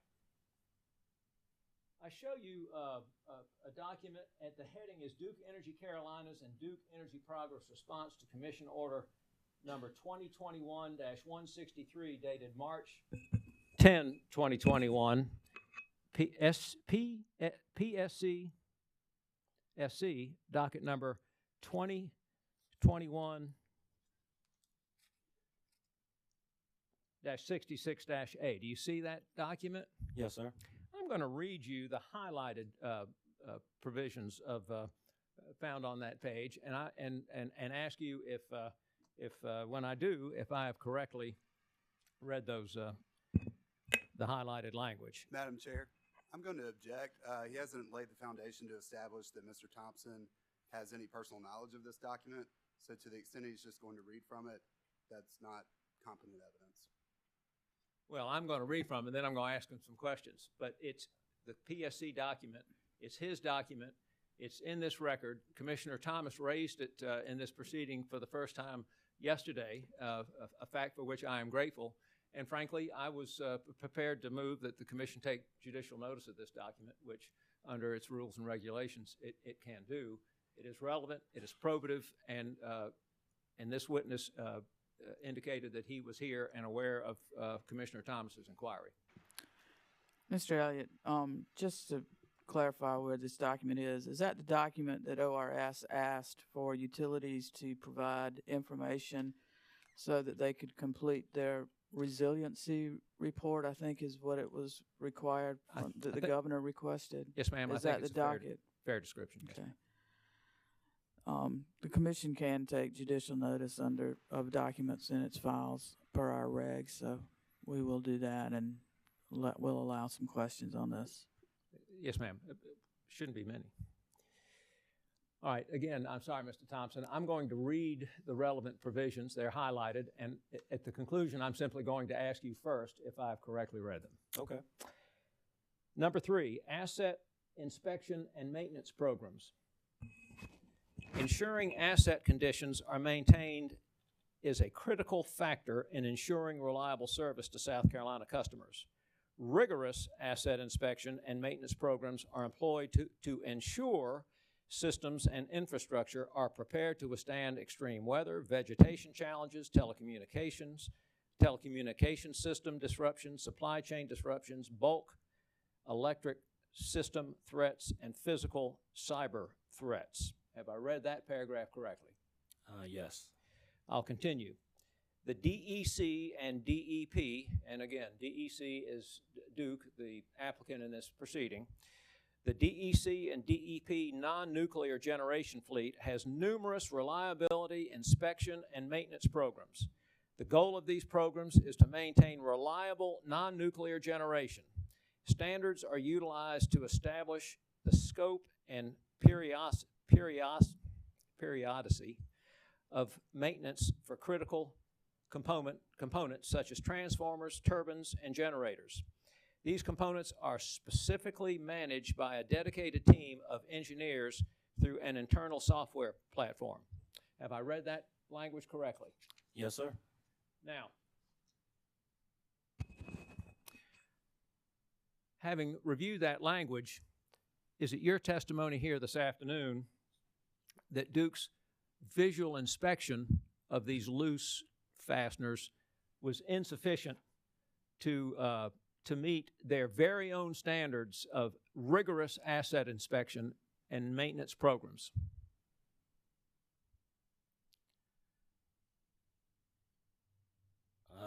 I wouldn't be comfortable with that just because I hadn't had a chance to review that document. I wouldn't be comfortable saying they didn't meet their own standards.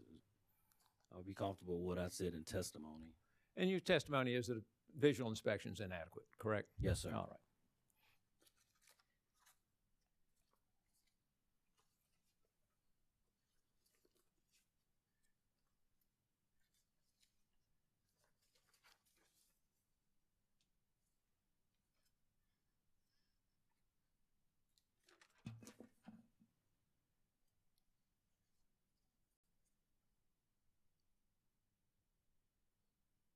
And I think it's fair to say that after the company provided you the correct detail and discovery, the ORS has concluded that the disallowance for the Belews Creek would be $1,736,987, I think. Is that correct? $89. I'm sorry, where's that in testimony? Well, if I'll draw your attention to your SIR rebuttal at the top of page 6, please.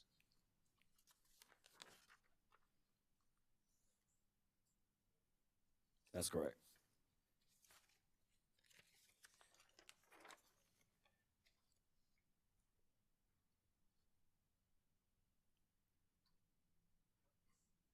And drawing your attention now to complete my line about Belews Creek to back to page 5, is it still your testimony that the ORS recommendation to disallow certain replacement power costs for the Belews Creek incident is justified, and the Duke customers should be insulated from the company's deficient inspection practices, correct? Yes, that's my testimony.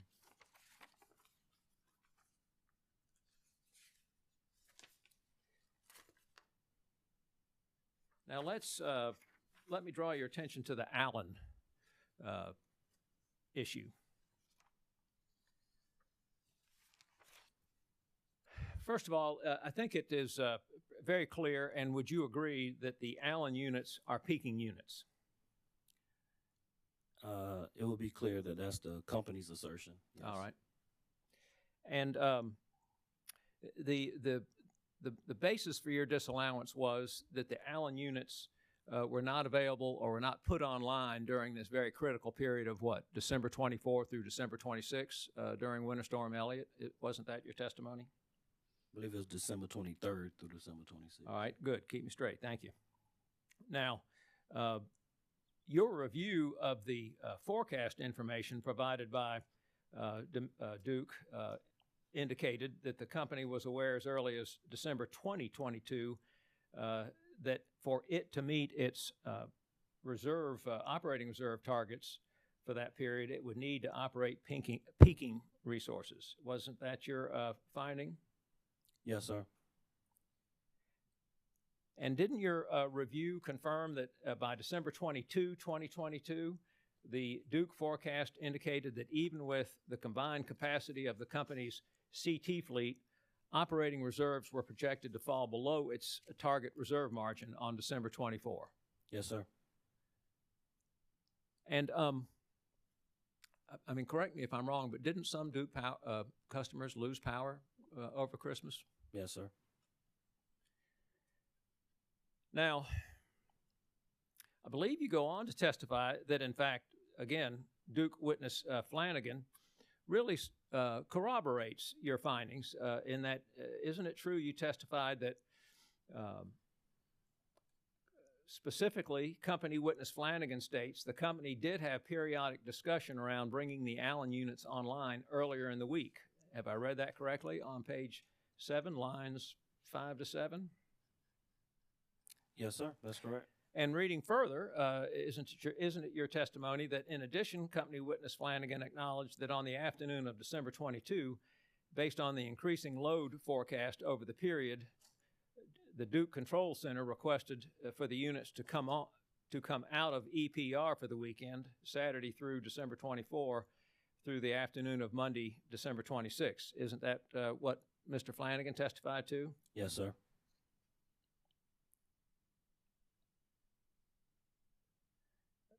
You testified that certainly Duke's Energy Control Center reviewed the load forecast and requested that these units come on. Isn't that correct?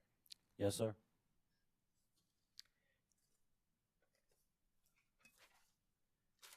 Now, drawing your attention again, Mr. Thompson, if I may. Sure.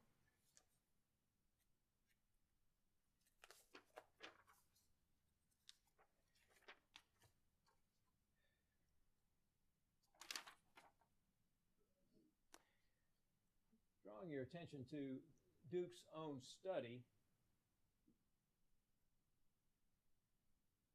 in PSC SC docket number 2021-66A, I show you a page 30 of page one out of 113 pages, and it's labeled 1, forecasting and planning. Do you see that language? Yes, sir.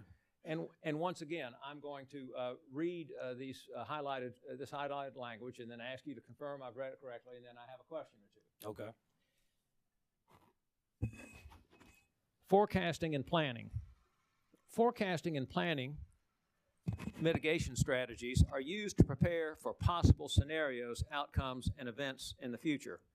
The companies leverage these strategies to mitigate or eliminate impacts to South Carolina customers from the threats of extreme weather, fuel supply disruptions, and physical cyber threats. I read that paragraph correctly? Yes, sir. Moving on. To effectively manage and respond to extreme weather threats, Duke Energy maintains a meteorology staff that provides both short and long-term weather forecasts and weather statements specific to each of the companies and its affiliates in other states.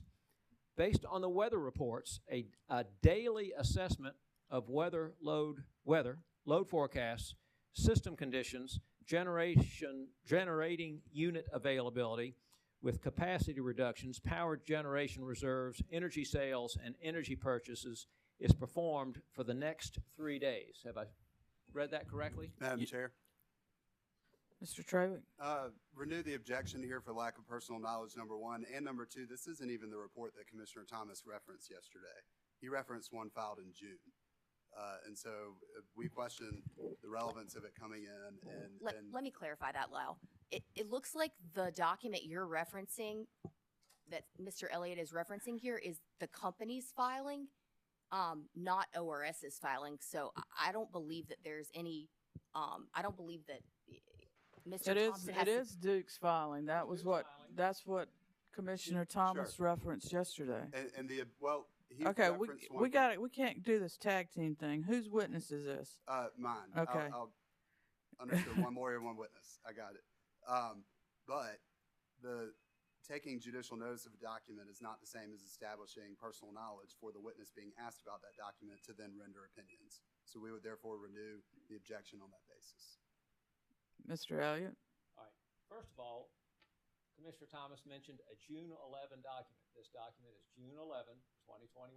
It's the only June 11 document in the file. It has to be the one. I understand. Okay.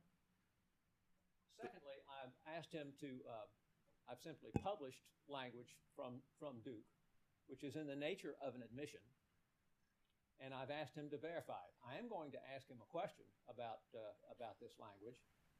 I haven't yet, but I think perhaps a subsequent objection might be in order. I'm not forecasting it. All right. Go ahead. Let's ask your question. Well, when you get to your question, we'll see where we are. Overruled for the moment.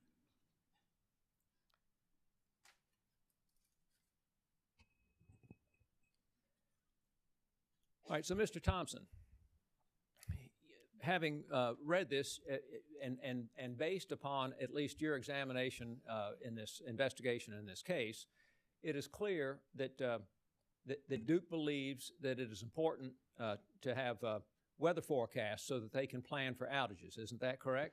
Objection. Yes. Yeah, you need to rephrase that question. He can't say what Duke believes. Right, he can say what Duke reported, but. All right, thank you. Mr. Thompson, isn't it your testimony that Duke employs meteorologists? Wait a minute, it's not his testimony. Yeah, object, facts not in the evidence. You asked I him understand if the objection. I asked him if he knew whether they had Duke had I thought you meteorologists. said, did you testify they had meteorologists? I apologize. That was it. I thought your question was, you've testified that Duke has meteorologists. He hasn't. I beg your pardon. He hasn't testified to that. Mr. Thompson, isn't it your testimony that Duke reported to y'all about their weather forecasts for the period December 23rd through December 26th? Yes, sir. During the course of discovery, they submitted weather forecasts. And so they submitted the forecast to you. Were they internal forecasts or were they from the media? They were Duke's forecasts. All right. And would it be safe? Would you infer that Duke has its own meteorologist, or would you think that there's just sort of a room full of guys reading the, looking at the horizon?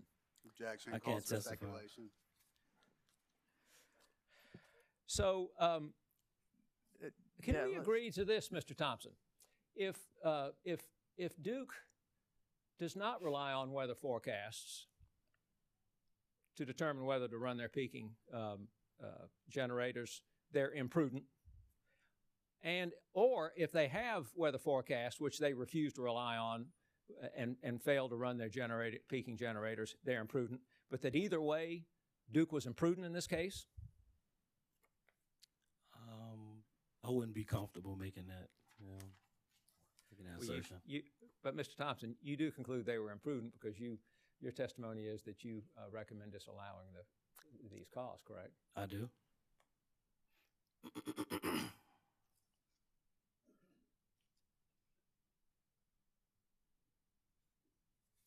And at the end of the day, Duke had a number of customers who were without service during the Christmas holiday, didn't they? Yes, sir, that's correct. And is it still your testimony that certainly those Duke customers ought to be insulated from the cost of imposed on them by Duke's failure to run these peaking units? Yes, sir, that's my testimony.